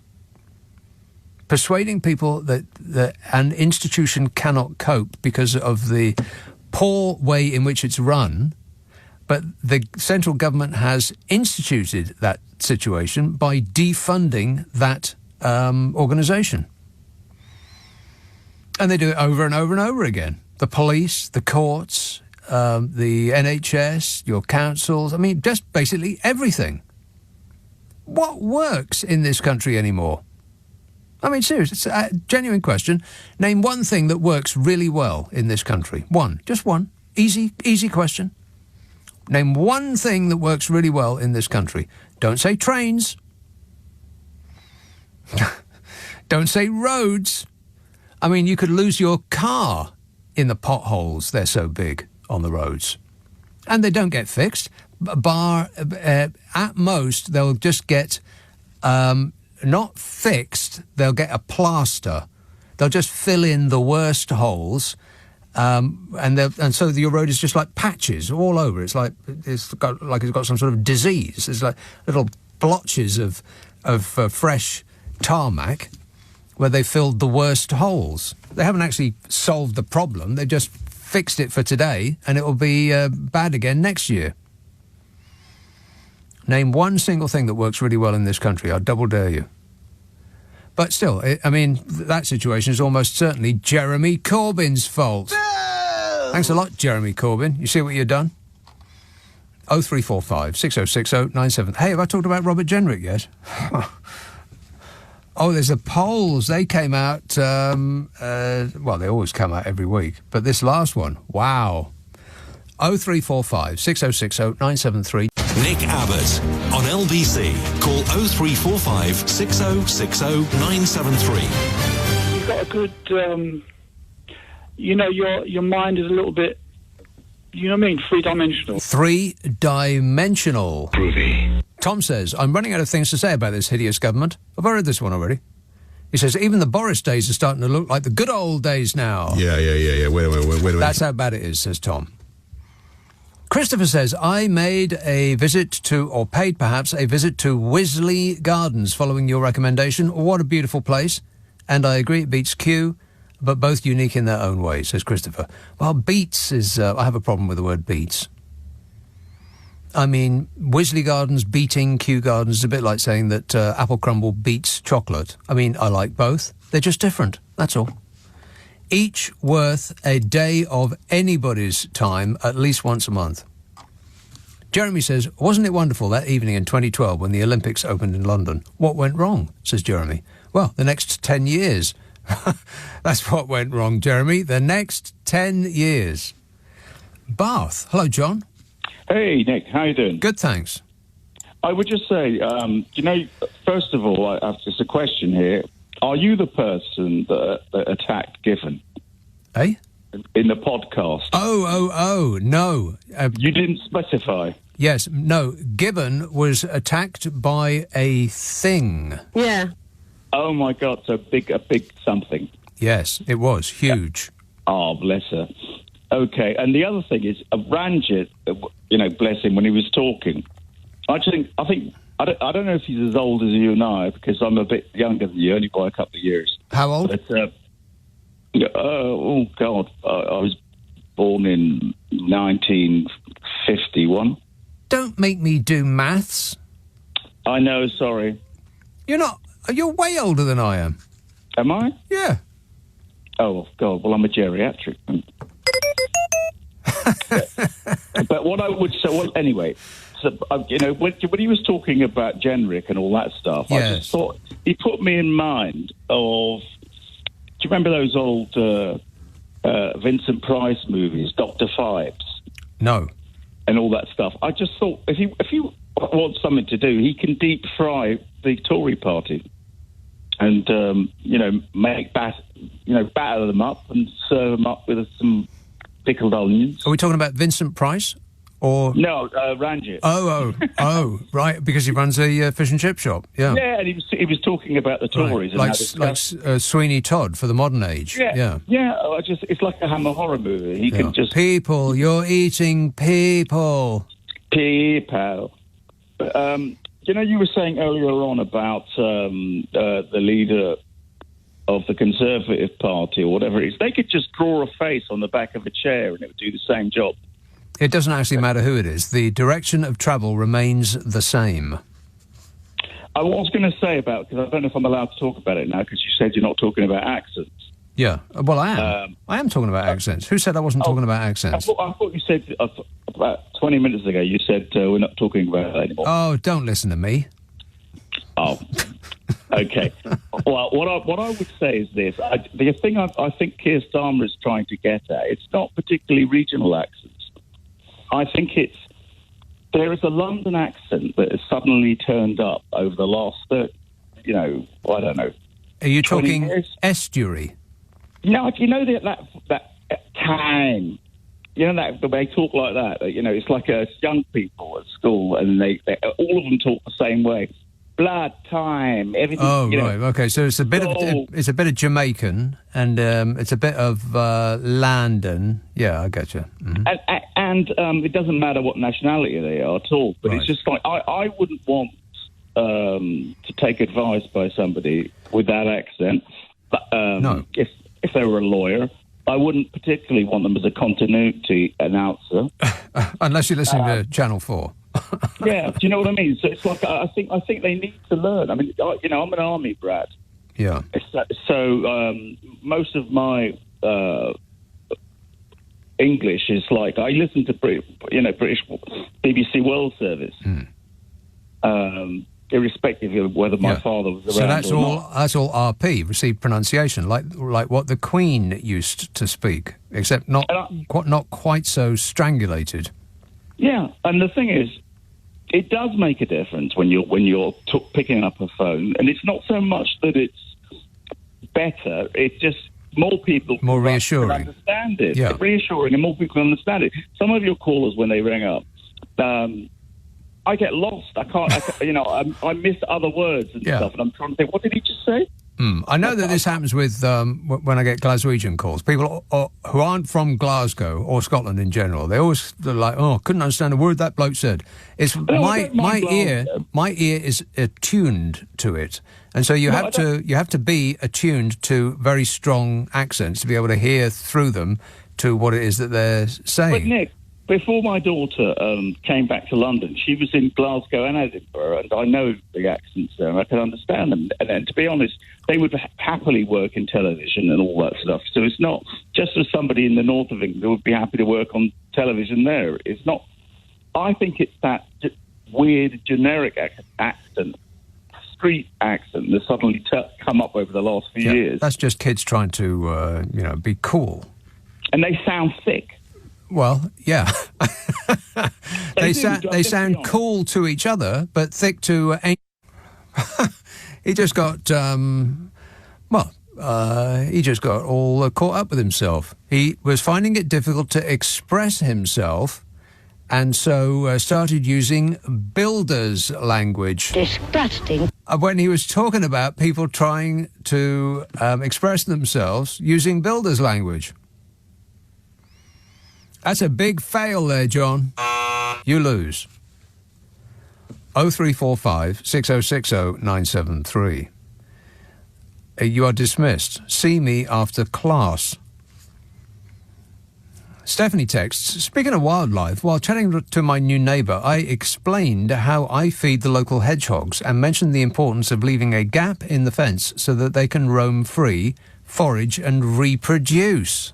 Oh. How do hedgehogs reproduce? Very, very carefully. She obviously doesn't share my love of nature, says Stephanie, as a few weeks later she hermetically sealed her garden with chicken wire and installed plastic grass. What's the matter with people? Where's Chris Packham when you need him? Says Stephanie. I've never seen a hedgehog in real life. I don't even know what they really look like, other than flat. I've seen one, in the middle of the road, but not moving very well. Or at all, in fact. Matthew says, I realise something about your fishy clip that says the government's priorities are your priorities. You're listening to it wrong. It's an order, not an offer to bear our burden. Right. Well, I did not know that. What, you mean this? It's the country's number one priority. Oh, it's an order. Right. He's telling us that it's our number one priority. Well, I beg to differ, fishy. And Sasha says, agreed about the sticky tree sap and the seedlings. I hate them. They get stuck to your shoes and end up all over your carpet indoors. Yes, they do. It's like trees are deliberately setting out to annoy us. And we human beings can only be pushed so far. One of these days, we're going to take strong action. I think that as a species, human beings need to send out a strong message to trees. 0345 6060 973.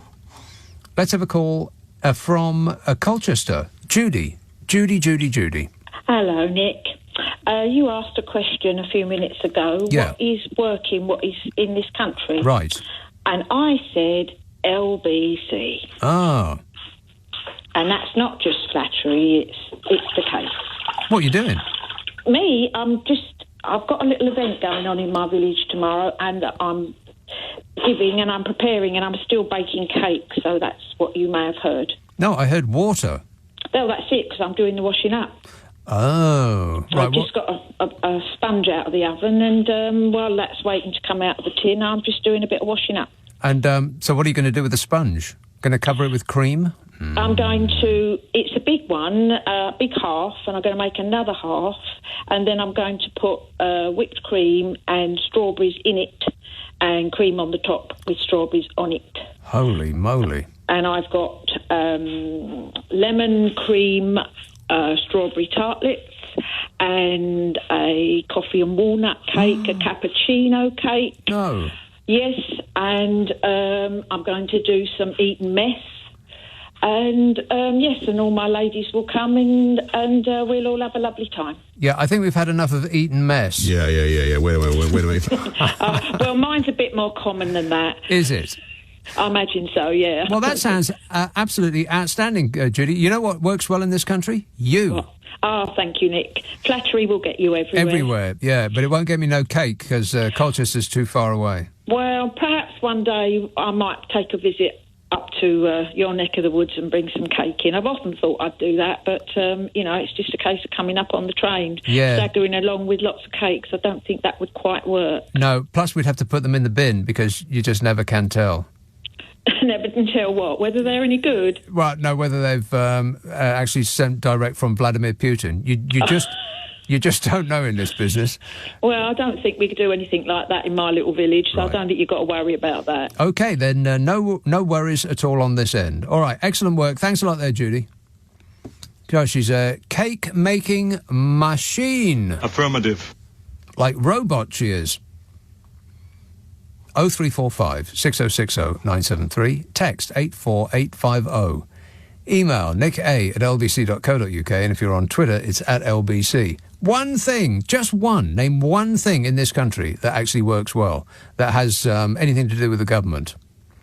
I mean, if the government ran LBC, we'd be off the air right now. 0345 6060 973. Friday, Saturday, Sunday night at 10. Nick Abbott. Leading Britain's conversation. Nick Abbott. Alexa, send a comment to LBC. I really like you. Do you like me? Greg says, always have thought this regarding Sakir. He sat behind Corbyn in Parliament as the silent assassin. Then he got rid as soon as he became party leader. I think the same thing will happen if he wins the next election. He will show what he's all about when Prime Minister. New Labour. Bring it on, says Greg. And Charles texts, the only thing this country was good at was laundering Russian money. That's it. Everything is either sold off, broken, faulty, not working, or waiting to be fixed. It's unbelievable how we've allowed this decline, says Charles. Yes, Russian money. Every time somebody dripping in rubies and rubles hove into view, Boris was all... Here we go. OK. Yeah, with his hands out and his eyes wide open. John says, one thing that works well in this country, the wholesale theft of public assets. And Graham says, the one thing that works very well is Tory misinformation. Misinformation, Liz. Absolutely. Tooting. Hello, Jan. Hi, Nick. Good evening, Nick. Good evening, Jan. I've been, I was... Would you like to collect your thought? Well, no, I've got them. I was picking up on the point about these accents and speaking and Starmer's plans to shake up the education system to boost equality, But the strange thing Are you sure you wouldn't like to collect your thought? No, I've got them now. The strange thing is that I have quite a few things, but I'll only have time to say a couple of three things. Mm-hmm. Yeah, so I think what's so this. I was going to speak about accents, but not so much that as that he wants to get rid of his he wants to shake up the education system. Jan, are you sure you wouldn't like to collect your thoughts? No, he wants to break the class system of Britain. But wow! New, good luck with that. No, but he also wants to develop people's skills of communication and everything. But the strange thing is that all this has happened in the week when schools can't even. Where's the money coming from for him to put all these things into effect with the teaching profession? When all the public services. You can magic money out of thin air for anything that the government needs. There is no shortage of money. We can make money. But the country's heading for, they say, it's going to be the first general strike in almost 100 years with all the public services, the teachers and everything going on strike. And he's come up with this now. But what gets me is that, was looking for something to counteract all that the Conservatives are doing, but Labour's not. Where's the money coming from for all of this? Yeah, the government can magic money out of thin air whenever it requires it. When all the teachers are going on strike, schools don't even have enough money for books. Yeah, that is a political choice that this current regime have made. But yeah, that's this one. But what about Starmer? It's like where he's got these plans. Please don't say where's the money coming from again. No, okay. So if he's trying to match what Sunak says about these 5 things, he's got 5 things. So Starmer wants 5 things to. His 5-point plan to make Brexit work. Oh, for crying out loud! Not to make Brexit work, but it's like the country's falling apart in the public sector. Right. Yeah. So fix that would be a good idea. And you can't fix it without making people who work in that sector feel as though their work is valued in some way. You can't fix it while paying somebody such a small amount of money that they work their bottoms off and then have to cry themselves to sleep at night because they've got this giant black cloud of debt that hangs over them all day long. Yeah, it's scary stuff, isn't it? We're all being so challenged. Yeah. Communication skills aren't necessarily going to help. I mean, not necessarily getting rid of accents, but just being able to, I don't know, it used to be called elocution lessons in the past, wasn't it? Well, I tell you, this is what private schools do. Private schools produce people that aren't necessarily that intelligent. My view. But they sound intelligent because of the way in which they express themselves. And that is what private schools will tell you. They will teach you how to stand up straight. They will teach you how to wear your tie right. They'll teach you how to... Yeah, exactly. They'll teach you how to button the middle button of your jacket and not just the bottom one, for instance. But just from a personal point of view, I went to a state school, but when I changed schools, they gave some girls elocution lessons. Right. You know, like they do in private school. I mean, they were very ambitious there, you know, what they tried to get rid of anyone who had any slang bits in their speech. Yes. Why? Because people because people respond positively to that, and they respond negatively to people who have strong accents and who don't express themselves very well. It might be instinctual, but it is immediate. And once you've made your mind up about somebody based on a millisecond's worth of information, then it's difficult to change that. It is more difficult to change your opinion of that person rather than to reinforce that opinion. But Nick, it is very hard for people who coming to England and they hear these regional accents to work out sometimes what things said. Even in America, they have some of those. They have to have, what do you call it? Subtitles. Subtitles to speech like sometimes. Anyone that comes from Arkansas should automatically come with subtitles. That is true, yeah. Well, I can't. I mean, I was born here, so I can't work out some accents. No, exactly. Anybody from the Dingaling states needs explaining. And when I lived up north for a while, I started speaking with a slightly northern... I very much doubt that. No, I did. Give us an example of your northern pronunciation. No, it was a while ago. Can you not remember back that far? At the moment, no, I can't even remember some of the things I used to say. What is it? What London is? See, certain words have gone out. What is it that London slang? Cockney, that's it. Yeah. Yes, I used to be accused of speaking in like a bit of Cockney when I was growing up, and I never had anything to do with Cockneys. Yes, I very much doubt it. That too. I think you're making this stuff up, Jan. No, I'm not. Actually, I was once singled out to have elocution lessons at my school. Yeah, that I can believe. Anyway, Jan, I got to go. Thanks for that. Hey, you know who else had elocution lessons? Lessons? Oh, right, yeah. Carol McGiffin. Carol McGiffin had elocution lessons, and that story is in this week's podcast that comes out on Monday. There's some wild and crazy things in there as well. I mean, she gets the story of the first time she was on television, or a bit of her was on television, and also the story about her getting elocution lessons. Can you believe that? No, me neither. The podcast is called What's Your Problem with Nick and Carol. If you've got an hour and you wish to be amused, then I do believe that you will love it. Ask for it by name on an internet near you. What's your problem with Nick and Carol? It's on Global Player, as are the other 2 podcasts that I do. If you just do an internet search on my name, Nick Abbott Podcasts, then all 3 will become clear as though by magic. Here's a call in Bodmin. Hello, Malcolm. Hello, Nick. How are you, sir? Great, mate. Nick, I'll say this right, and I mean it in the nicest possible way. Right.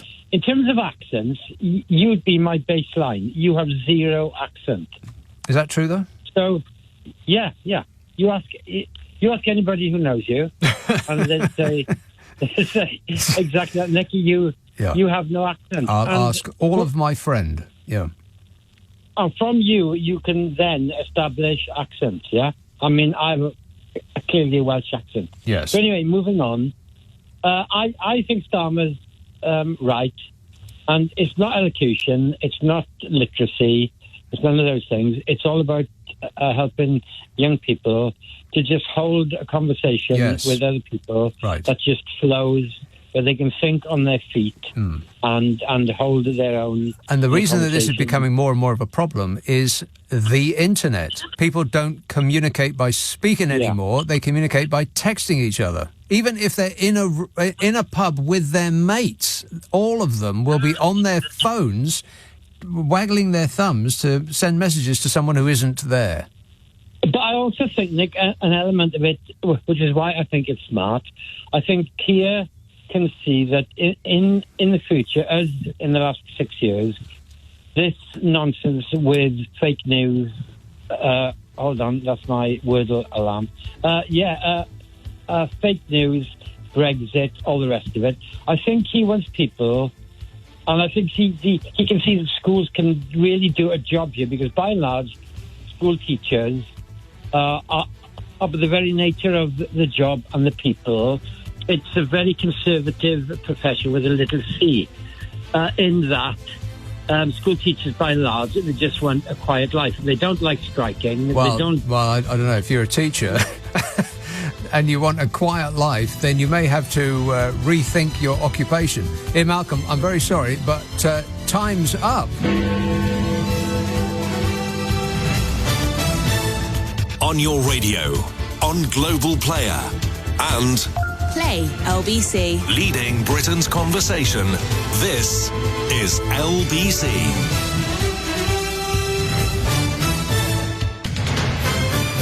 This is LBC from Global. Leading Britain's conversation with Nick Abbott. Listen to him. He knows everything. Places goes on inside that head of yours. Yeah, so Andy Murray got knocked out. I saw about 20 minutes of that match. He was playing some other bloke. I've got no idea. Some 7-foot robot. Affirmative. They're all 7-foot robots. Yeah. I'm really upset to get knocked out so early at Wimbledon, but, thanks to all my fans. I love all my fans, apart from the English. I really hate the English. I haven't seen any of the women's tennis yet. Are they still going whenever they hit a ball? I mean, the men do it as well, and I've seen some players who seem to be trying to win by putting the other side off, by just taking way too long between serves and calling out people in the crowd and just yelling and just trying to upset the other player. And cheating, essentially. That's what it looked like to me. It looked like cheating to me. And sometimes people who cheat don't win. That doesn't have anything to do necessarily with anybody that I've been speaking about up to this point. But the grunting, it seems to me that if you grunt with effort, then the grunt comes with the effort. But that's not how certain individuals were grunting. They were grunting after the effort, when the ball was over the net into the opponent's court and just before they were going to play, which seemed like, I don't know, a little bit too coincidental to me for it not to be a deliberate ploy to put the other side off. They go. But not at the point of maximum effort. It's at some point after that. I mean, who does that?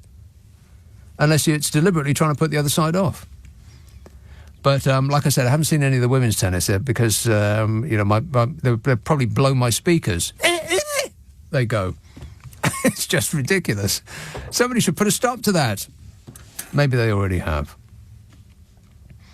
Harvey says, what is working well? I hate to say it, but the passport office service was excellent. What? You're joking. He says, renewed mine online. It arrived a week later with regular text updates. No complaints here, says Harvey. The passport office? What, those woke work-from-homers that we're supposed to hate? The passport office? No! I can't believe it. Maybe work from home does work. I don't know, though. I mean, I can tell when I'm talking to somebody on the phone that is working from home. I know it straight away because they talk to you as though you're their mate, which I find disconcerting. I mean, if I'm talking to an organisation, I want them to call me Mr. Abbot. I don't want them to call me Nick and ask me how I'm doing. None of your blooming business how I'm doing. I think, but don't say. You know, because you've been on hold for like 40 minutes and you don't want to upset them because they'll just hang up on you. And there's absolutely nothing you can do about it. That's the infuriating thing, because you've got no idea who they are. You'll ask them what their name is, and even if you're talking to them on a delay, and you can hear that sort of international call echo down the line, and they're speaking to you with a thick, like Indian accent, for instance, you'll ask them what their name is, and they say, oh, it's Jeff. Oh, really? Jeff. I see. Yeah, but when people are talking to you from home and they represent the business, they don't talk to you as they would do if they were in an office. I just don't believe that's true. Now, I'm all for working from home. I think it's a great step forward. And in businesses that can survive with that, like call centres, for instance, then I think it's great. It makes all sorts of sense. And, I mean, from less pollution, less stress, less traffic on the road, and down to people's, they're enjoying their life more. So I get that, and I'm fully on board. But when you're talking to somebody from home, you know it because they're just too relaxed. And I think the problem is that their cues, their visual cues, are, I'm at home, therefore this is my relaxing space. They're not sitting up straight, addressing you like a business person. That's what I feel like when I talk to somebody who is working from home, who is representing the business. They're all a bit too chummy. You know what I mean? Anyway, but you know me, I never complain. Whinging and whining and moaning. Simon says, as an Australian, there is nothing more beautiful sounding than a well-spoken and educated British accent. Same as the well-spoken Australian accent, Kate Blanchett and Geoffrey Rush are examples of this. The late Queen's accent was too much to bear, though the same as your mate Jacob Rees-Mogg. My view. Yeah, him. Well, the Queen's accent was a bit funny. I mean, because she surrounds herself with people that probably speak just like her, and has done her entire life. She lived in a bubble, and so she spoke unlike anybody. Although, if you see an old black and white film, and somebody's going out doing vox pops, and there'll be some lady who's on the steps of a East End terraced house, having just scrubbed the stoop. And she'll be standing there with her arms folded, with her stockings round her ankles and a pinny on, and a rolling pin in her hand. And she'll talk very much like that. It's just really bizarre, the way people used to speak. Very, very strangulated and almost like overcompensating. But they don't do that no more. Things that work well. Kate says, one thing this contradictory party, the contradictory, in capital letters, the Tory part, one thing this contradictory party government is doing well is fleecing us sheeple. Yes. Wake up, sheeple. It's later than you think. Hey, have I done Robert Jenrick yet? Oh, no. Well, people can't expect me to remember if you don't remind me. Carl Sholton. Hello, Mike. Hi there, Nick. Mike. Or shall I say Mr. Abbott? Mr. Abbott. Yes, that's right. Yes. Yes, Mr. Abbott. Yes, more polite. Yes. Yes. I do think you're being a little bit oakist. Oakist? Oakist. Oakist. Then maples keep complaining.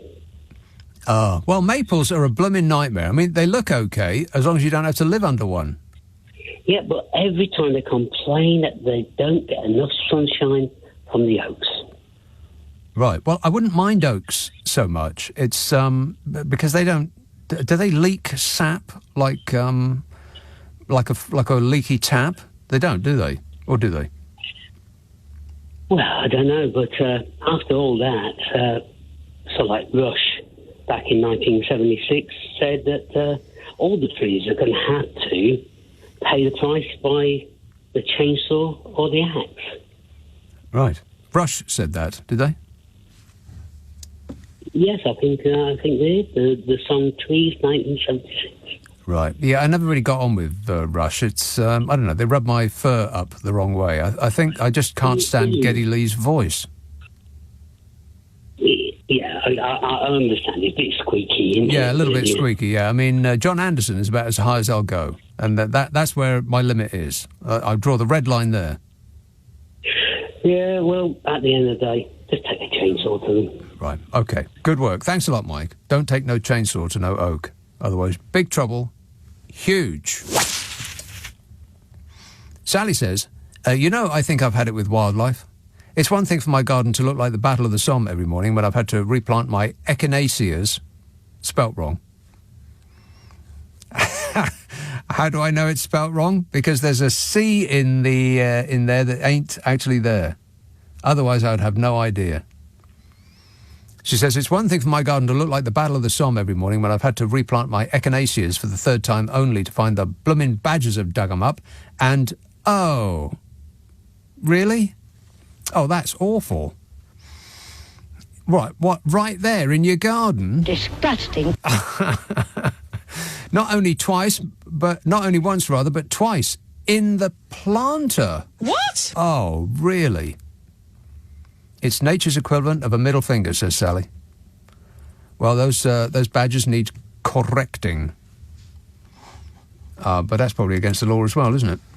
Harrow. Hello, Jonathan. Good evening, Nick. Yes, Jonathan. I wanted to say the two things about the accent and also a political issue. Yes. So the accent thingy, I'm saying that I got into trouble with you a few years back because I said that I agree that you were saying the Indian call centres, but actually this is not my point. But now most of them are not Indian; they're like Scottish and something like this. Actually, wait a minute. Most Indians aren't Indian; they're Scottish. Is that what you just said? No, most of the call centres now they're not in India anymore. Oh, in the Scotland or the Newcastle and thingies like this. Right. But I agree with the accent because I told you a few years back that the Angela Rayner and Jess Phillip, they sounded like they work in the fish market. Which one? Both of them. You can't take them seriously. No. Which fish market? Wherever they're from, like Birmingham or Salford or wherever they're from, up north somewhere. Right, somewhere. Mm-hmm. But they both sound so uneducated. Right. Okay. Well, that's my point is that you make an instinctual reaction, or you have an instinctual reaction to people's accents, which you can then change based on your understanding of what they're saying. But the way in which they say it has an effect on you. Yeah, but this is what I said to you a few years back, that when Angela Rayner stands there and she does the whole wah, wah, wah like this, it's like, you can't take it seriously. And I just think that Britain will be a lot. She looked like that, what's the name, that comedian who used to do the yes, but, no, but, the Tickle character. Right. John Cleese? No. No, the Catherine Tate. Right. It was at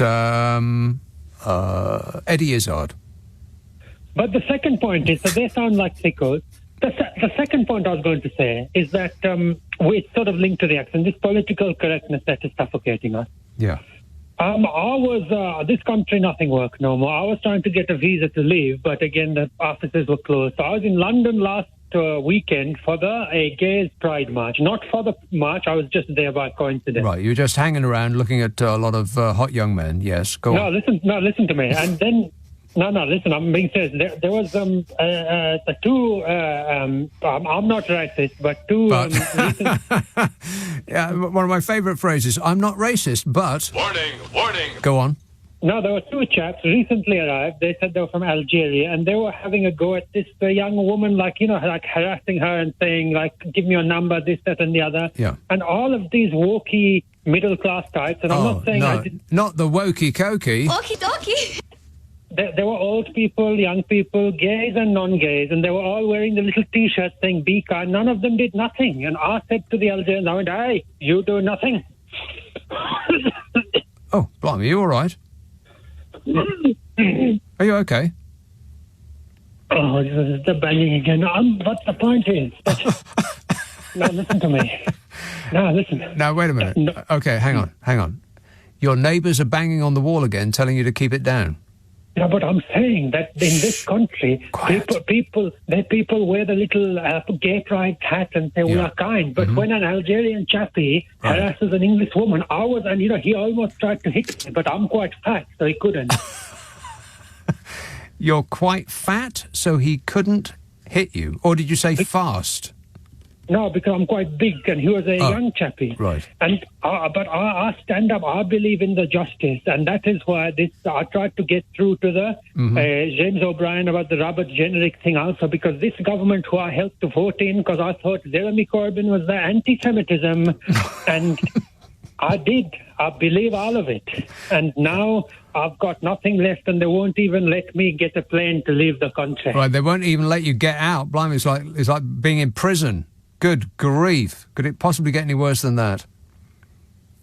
I appreciate you passing on that information there, Jonathan. And I wish you all the best in your efforts to leave. Bye-bye. 0345 6060 973.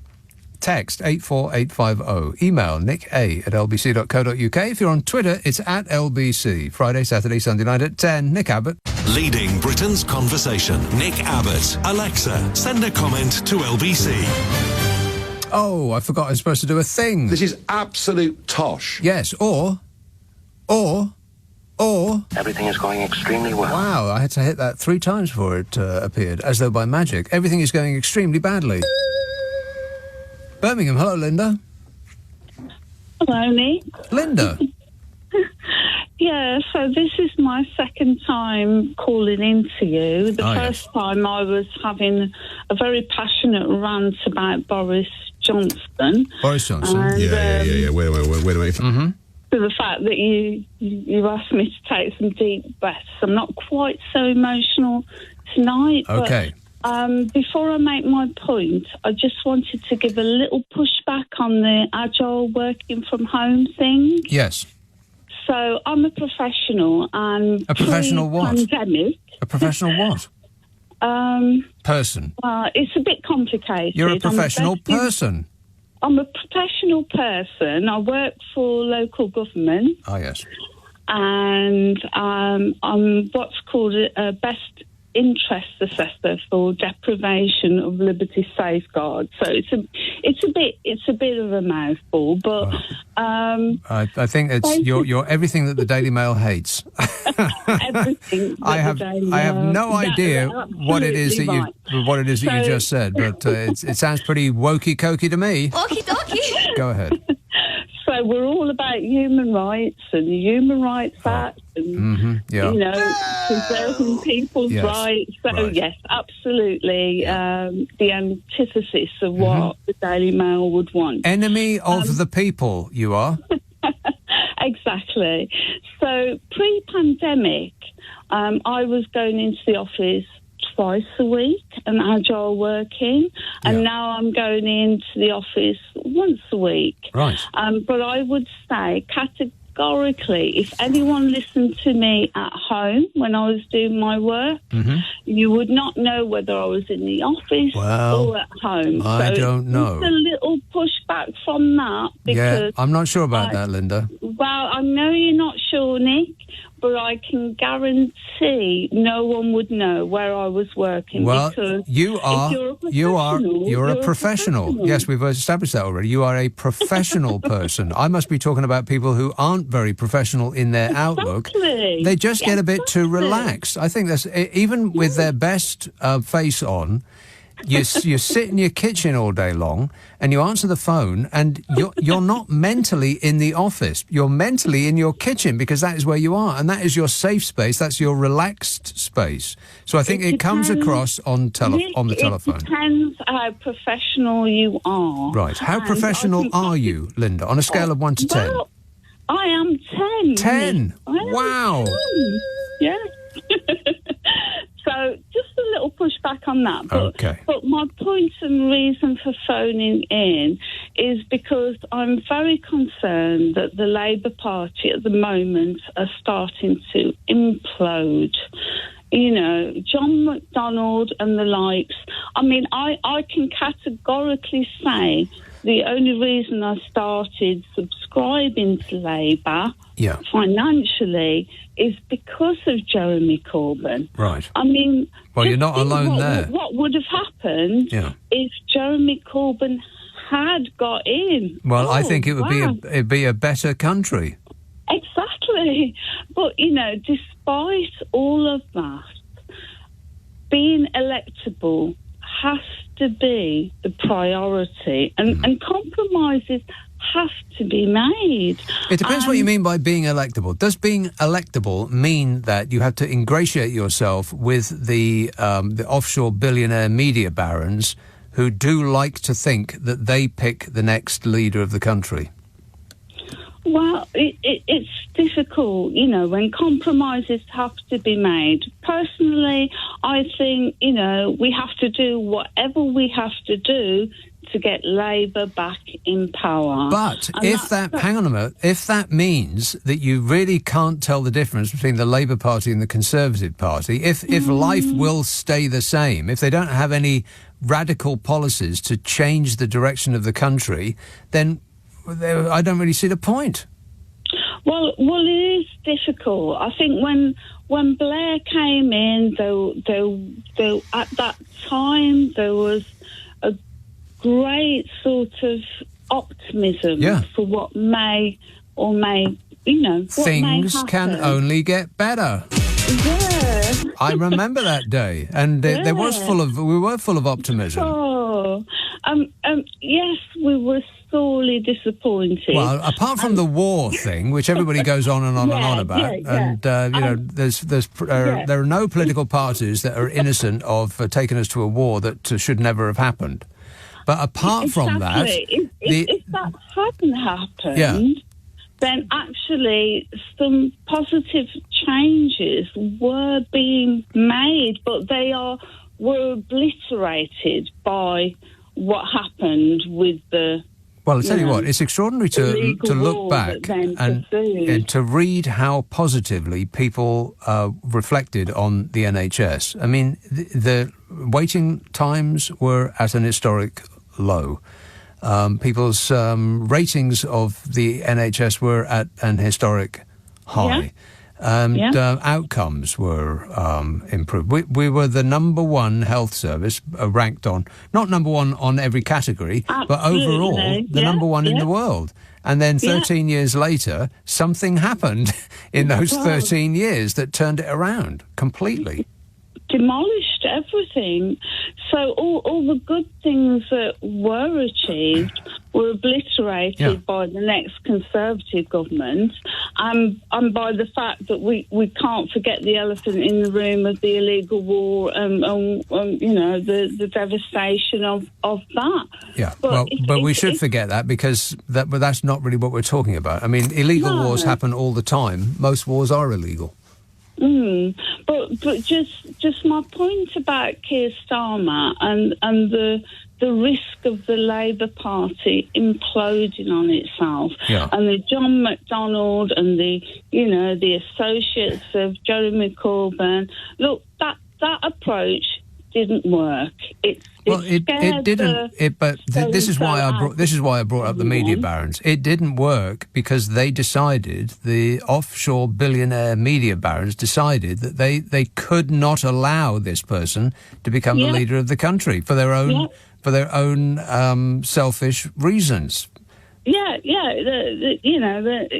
have to look at the lines of power and money and everything else. But I think that Keir Starmer really, really needs to give up the idea of total control, because if he's going to stick with that, if he's going to stick with first past the post and everything that goes with that, then he will get 1-2 terms maximum, and then we'll go straight back to the Conservative Party again, and this country will charge in the opposite direction, thereby nullifying 5 or 10 years of whatever the Labour Party does. It has to be proportional representation. We must do it. It does, and I don't think we're going to get that under a Labour kid. We're not going to get it under anybody, because anybody that's in power will like the idea that they'll get 100% of the power. They won't want to give any of that up. So we're doomed. And that's a real challenge. I think that's another generation on before that really becomes... I mean, come on. It's just reality. But it's not reality. It's a reality. It's not necessarily the one that we're going to experience. Things can change in an instant. Maybe. But the point, the reason that I called him was about Keir Starmer. And there's been a lot of backlash against him wanting to take a certain approach with education and speech and accents and all those things. Right. First of all, I want to, Has there been backlash? I mean, it seems fairly sensible to me. Teach people how to express themselves. Well, yes. I mean, I can speak from experience of being the first generation in my family to ever have gone to university. And, live in Birmingham, didn't have, the Wolverhampton stereotypical Birmingham accent, but still clearly Birmingham in my accent. Although when you just said Wolverhampton just now, there was a little bit of it there, tiny little bit. The twang is still definitely there. Yeah. But I learned to articulate myself. It was thrashed out of you. Yes. So I learned to soften that. Yeah, and I've understood every word you've said so far, Linda. But unfortunately, we're completely out of time. But I appreciate it.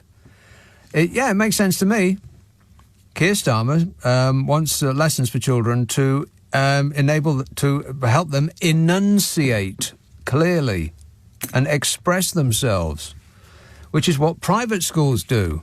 They're very, very good at doing that. Not necessarily very good at imparting information, my view, but they're very, very good at making people present themselves in a way that makes others genuflect before them. We are trained to do it in this country. It's instinctual. We hear someone speaking like that, and as long as they're not too ridiculous, as long as they're not like this. I don't know anything. As long as they speak correctly and enunciate well and can form a sentence, then people think well of them, regardless of what it is that they're saying. It just puts them up a couple of rungs on the ladder without them necessarily having to do much to get there. So I think it's a trick, essentially, that private schools teach you, how to present yourself. So, absolutely teach it to the kids in comprehensives. Makes perfect sense to me. I mean, if we're trying to level up, that would be a good place to start. I mean, it won't cost nothing. 0345 6060 973. Just past 12:30 on LBC. Leading Britain's conversation. Nick Abbot. Alexa, send a comment to LBC. Hot H-O-T-A-I-R. Nigel says, I think you're ahead of the curve investing in your leaf blower. Not only does it sound ideal to help with your maple trees, but sooner or later Just Stop Oil will turn up and throw their orange powder all over your garden, and you'll be well prepared. We'll all better buy a leaf blower now, says Nigel. Well, that's just good advice. Tess texts, I thought I had made a mistake by sitting outside on this balmy day when I saw flying ants covering my garden wall. Oh, no. Oh, no. Is it a flying ants day? She says, I've had the pleasure of watching a pair of tame blackbirds at close proximity catch said insects until their beaks were overflowing all afternoon. Such things make life worth living. Yeah. Unless you're a blackbird. I mean, can you imagine that? Getting up at like 4 o'clock in the morning for a quick squawk. And then you've got to spend the rest of the day eating insects. Oh, God. Can you imagine how they taste? Ugh. Wanstead. Hello, Sophie. You know, that Blackbird song, that beautiful Blackbird song, that they're not just, singing about how marvellous everything is. That's a cry for help. Like, please, have you got anything else to eat? Up really early, and I love listening to the birds sing in the morning. Yeah, isn't it beautiful? It really is. Yeah, Sophie, we're going to have to call you back because this is one of those lines where the first word of every sentence is cut off and it just becomes insufferable. So I'm going to put you back to my glamorous assistant and he will do what is necessary. Appreciate it. Thank you for your cooperation. Islington. Hello, Adam. Adam? Hello? Yes, sir. Hi, Nick. How are you? I am super. Thanks for asking. I'm a big fan of yours, Nick. I really like you. Oh, appreciate it. I was listening to your point earlier around working from home. I work in the corporate financial service sector. Oh, my God. You're a banker? In an advisory capacity, and I work from home 3 days a week. Yeah. And I can honestly tell you that I live in central London, and that 2 hours, the journey 1 hour there and back, it's so weird. Wherever you live in London, you still need to give that hour commute time. But what I found is that extra 2 hours has made me even more productive because I've got such a big caseload of work, and those 2 hours means I can get cracking on with those days. Makes perfect sense to me. People actually end up working more when they're working at home than if they were going to the office. Because you go to the office, and not only have you wasted an hour to get there, but you waste an hour when you get to the office because it's like, oh, hello, you look rough today. Have a hard night. And then you talk about that, and then you go and make yourself a cup of coffee, and you stare out the window, and you don't get anything done. Spot on. Absolutely spot on. And with my work, I'm so glad that you get that because I know there's an old-fashioned view of when people work from home, they're not working. That's not true for myself. No. I found that I've actually blurred the line when the day ends and you end up doing extra hours. Exactly right, yeah. Because you look at the clock when you're at work and 5 o'clock comes around and every fibre of your being wants to get out of there right now. But 5 o'clock comes around when you're in your kitchen, you think, oh, well, I'll just get this done. And then it's 6:30, 7 o'clock. Exactly. That's exactly what happens to me. But then I think the tragedy is that work can become enmeshed in your personal life. Yeah, that is true, yeah. Your home safe space becomes your work space. Yeah, that's what happens. So, no, I just wanted to say you're very accurate in that assessment. But given that there is a danger of you don't have your own, place of seclusion from work anymore, the negatives are outweighed by the positives. Not having to get up an hour before you need to. Not saving money on your travel for a start, and all that stress that's involved with the travel. Oh my God, the bus hasn't arrived, and I'm standing there at the bus stop, and it's pouring with rain, and then another one comes, and because the first bus was cancelled, this one is so full that it doesn't stop, and and I've got a meeting at 9:30, and I'm not going to make it, and all of that just builds up and up and up, and you work for 50 years, and then you and then your heart explodes through your chest. Yeah, that's an actual fact. No, you're spot on. Right. And the last point. And finally, yeah. I think you made this point. It's so true. When I first started working from home from about 2015, any kind of like interaction, I was always making sure I've got my work blazer on.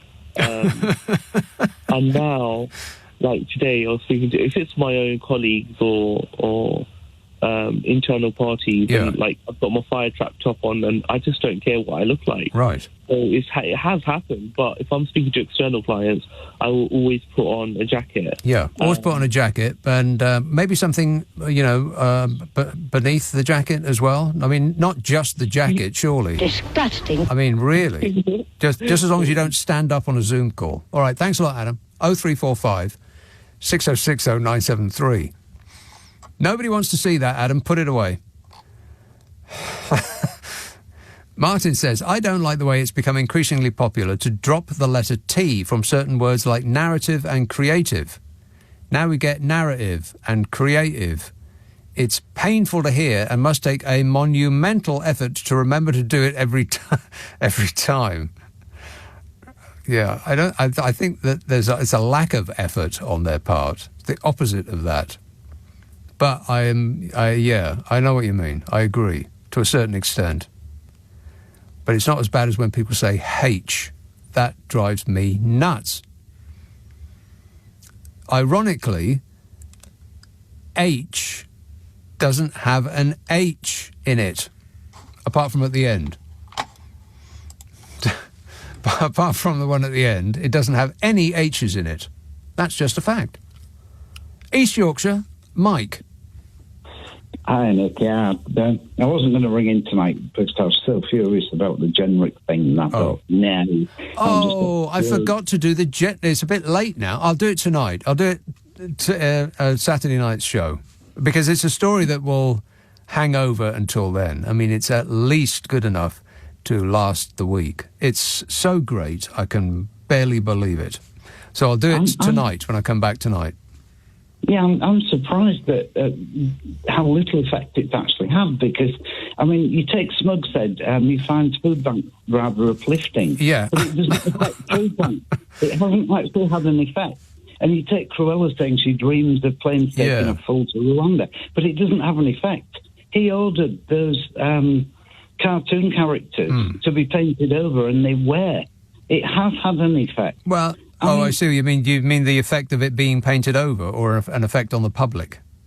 The effect of it being painted over. I see, actually actioned it. Yeah. Smug's comment didn't actually have an effect on Food Banks. No, but to be fair to Smug, and it goes against all of my principles, but to be fair to Smug, when he said that they were uplifting, he was speaking from a position of fathomless, bottomless ignorance, but he meant it in the way that people were caring for each other.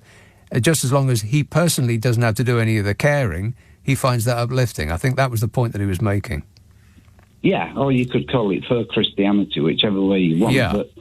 But generic, I mean, this has actually happened. Right. I mean, if he'd actually strangled a puppy, I mean, there would be hell on because he'd actually done it. If he'd said he hated dogs, he could get over that. But I'm surprised at the lack of public reaction. If I was in the cabinet, I would say, did it happen? If he said, I'd say, resign, I want you out. I do not want to be associated with you. I would not be surprised if I woke up tomorrow and the government had made it government policy to strangle puppies. No, that's cheered me up a bit because I was so angry about this.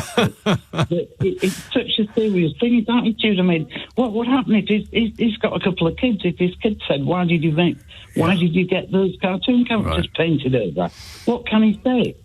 How can he possibly excuse this? Right. Well, like I said, I'll get into this tonight when I come back, after which time you will have calmed down, Mike. Okay. All right. Thanks a lot, mate. 0345 6060 973. Calm down.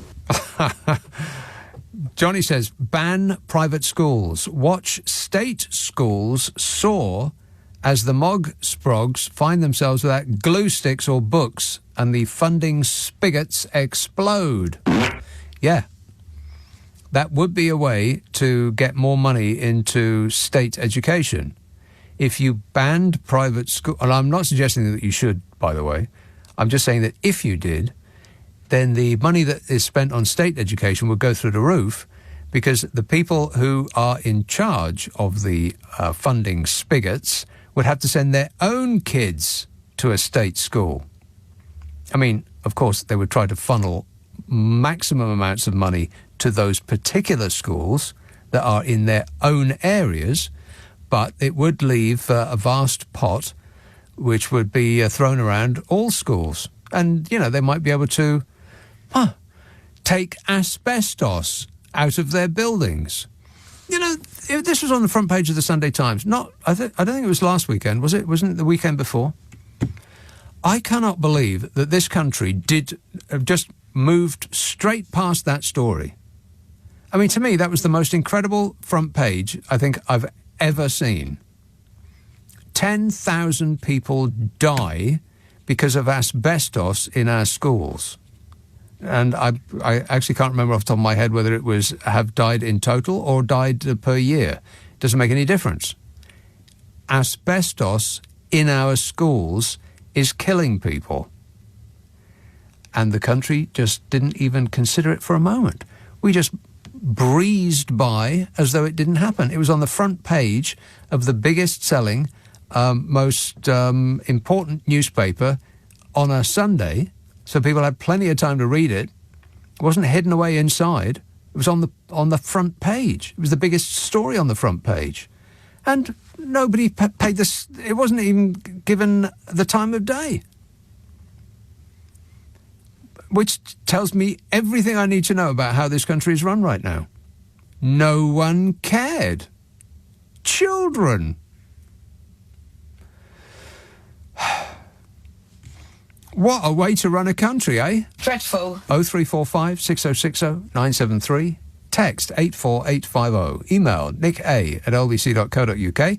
If you're on Twitter, it's @LBC. Friday, Saturday, Sunday night at 10. Nick Abbott, LBC. This is LBC with Nick Abbott. Call 0345 6060 973. Text 84850. Alexa, send a comment to LBC. Come on, we're running late. Yes, we are indeed running late. Andy says one thing connected with this government that works really well is the advanced science required to create that thing on Michael Fabricant's head. Hey, Michael, take it from an expert. You don't need to put all of that product in your hair. You just don't. You just don't. I think he's had it plasticised. And John says, apparently Anne Widdecombe is the female British tennis coach. What, you mean she's taught her charges to go, like that? Wanstead, hello, Sophie. Can you hear me now, Nick? Oh, there you are. Yes, Sophie. Oh, you know Fabricant, his hair reminds me of, do you remember that character, Dougal? Yes. The Magic Roundabout. Dun, dun, dun, dun, dun, dun, dun, dun, dun. Yes. Time for bed. But, boing. yes, talking about tennis, I agree with you that some players do things to put the opponents off. It's called gamesmanship. Yes. And it's called cheating, is actually what it's called. It's called cheating. And Tsitsipas, and that's how you say it. And the Greek player who beat Andy Murray. Oh, yeah. He ties his laces up a lot. Well, Andy Murray seemed to be wasting a lot of time to my eyes as well. I mean, I only watched that match for about 20 minutes, but it seemed like if this person that you've just described, whose name I can't remember, Itchy Pants, yeah. If he was engaging in gamesmanship, then so was Mr. Grumpy Trousers. Well, I feel sorry for him because he was 2 sets up, and then I don't understand the. No, it's a game. They're all millionaires. Don't feel sorry for him, Sophie. I know, but it's still their job, and you want to do your job well. And I don't know why his match was put on second. It should have been put on first. Yeah, right. Because it was left over from last night. Don't care. But on Monday, on Monday, Nick, well, you won't care about this then. Yeah. I was in the presence of greatness. The presence of greatness on Monday. Who could that possibly have been? The best tennis player in the whole world, Novak Djokovic. Yvonne Goolagong. No. Eli Nastase. Jimmy Connors. Who? Yes. I remember I used to like Borgen McEnroe, Agassi. Yeah. And Agassi, I really have to say, he was amazing, but you do not get the sense of how brilliant this man is until you see him in person. So I would say to everyone, apply for the ballot next year for a ticket. You're talking about Djokovic? Yes. Yeah, Barry Djokovic? Or was it Jeff? Jeff Djokovic. David Djokovic.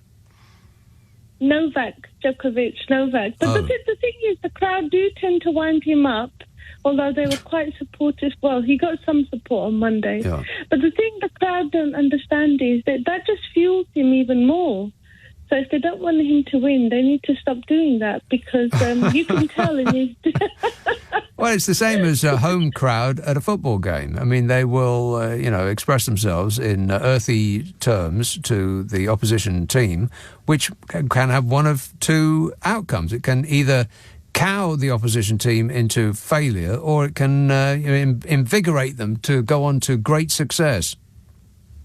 Absolutely correct. But the Swiss player he played today, he did seem to me like he was questioning the meaning of life because he got pounded by Djokovic. But I did feel a bit sorry for him. But, is that a bird in the background, or is your fire alarm going? No, that's the fire alarm. Oh, my God. To, Sophie, it is there for your protection. It's there to save you. You have to change the battery when it goes beep. I know, but Nick, I've got one in every room. Well, you have to. How can you stand it when it goes off like that? Because you never get used to it, because it's at an interval that you can't see. There it is again. I mean, it just it's like electric shock goes through you every time you hear that. How can you stand living with that? It's so annoying. I need to fix do something it. about it. Yes, do it. But. How long has it been? How long has it been going like that? Okay, about 8 weeks. What? 8 weeks? How can you get any sleep? I need to get married so the husband can do it. No, I can't do it. Just do it. I cannot believe it. 8 weeks you've been living like that. I mean, that must drive you insane. It would really drive me nuts. I need to ring my landlord again. No, just do it yourself. Ring your landlord. Just change the battery, for crying out loud. When people rent, they sort of regress to an infantile state where they can't do anything with themselves. It's a battery. Just change it. That is actually so true. You rely on the landlord. But what you don't know, Nick, is most fire alarms are now wired in to the wires, as well as having a battery. Right. But the battery is important. But the battery is important because sometimes the electricity goes, and so that's why it's telling you that you need to change the battery. Because if the electrics go and your battery's gone, then bad things might happen. Well, if Russia has anything to do with it, the electricity will go.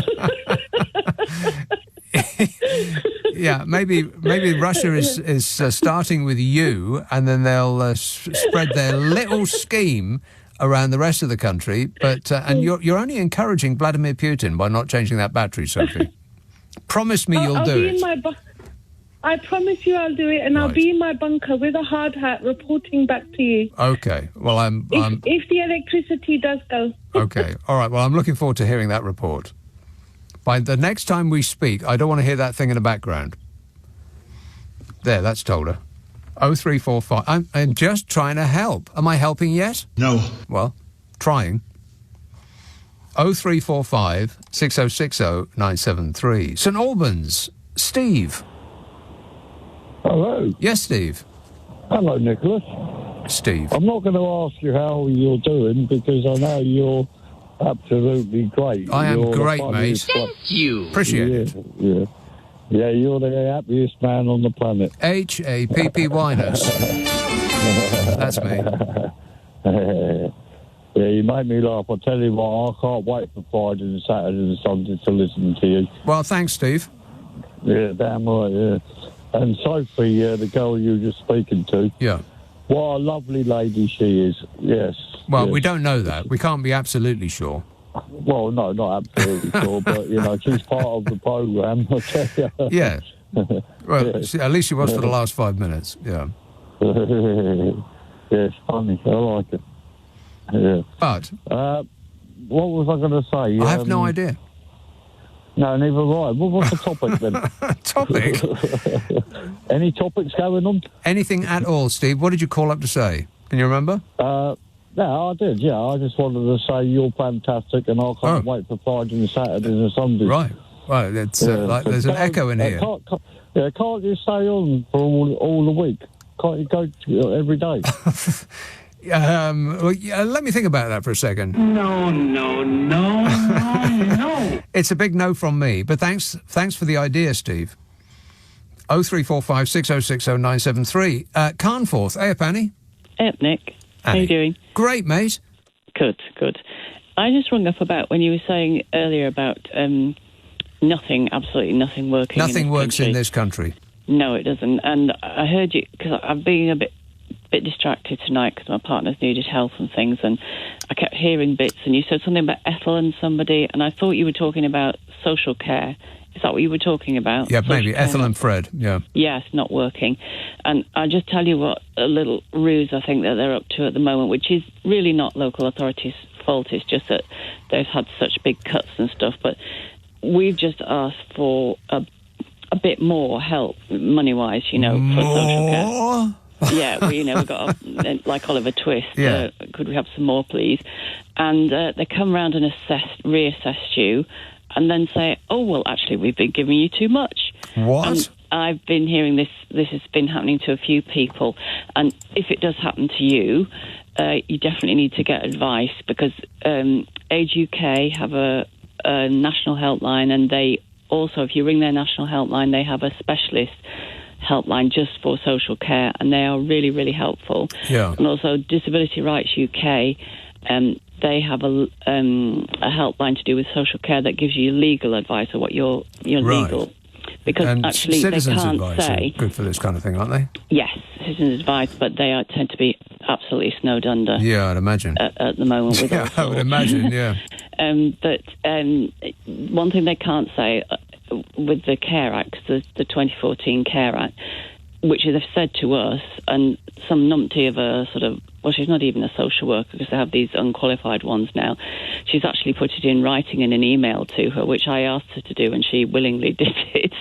That, we only pay £20 a week for direct payments, when actually, by law, they are not allowed to say that. They're not allowed to set arbitrary rates, because they're arguing with us, because there is no care agencies around here that only charge £20 an hour. They just don't exist. And ours is £36 an hour, which is quite a lot. Yeah. But as we're running out of time, in short, if in doubt, absolutely fight back, right. Because they just can't do that kind of thing. They will try it on. They will, yeah. But don't let them get away with it. All right, good work, Annie. Got to go, but thanks for that.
Oh 0345. I don't know why I'm giving out the number because I'm off. The number because I'm off. A number, because I'm off. A number, because I'm off. A number, because I'm off. A number, because I'm off. A number, because I'm off. A number, because I'm off. A number, because I'm off. A number, because I'm off. A number, because I'm off. A number, because I'm off. A number, because I'm off. A number, because I'm off. A number, because I'm off.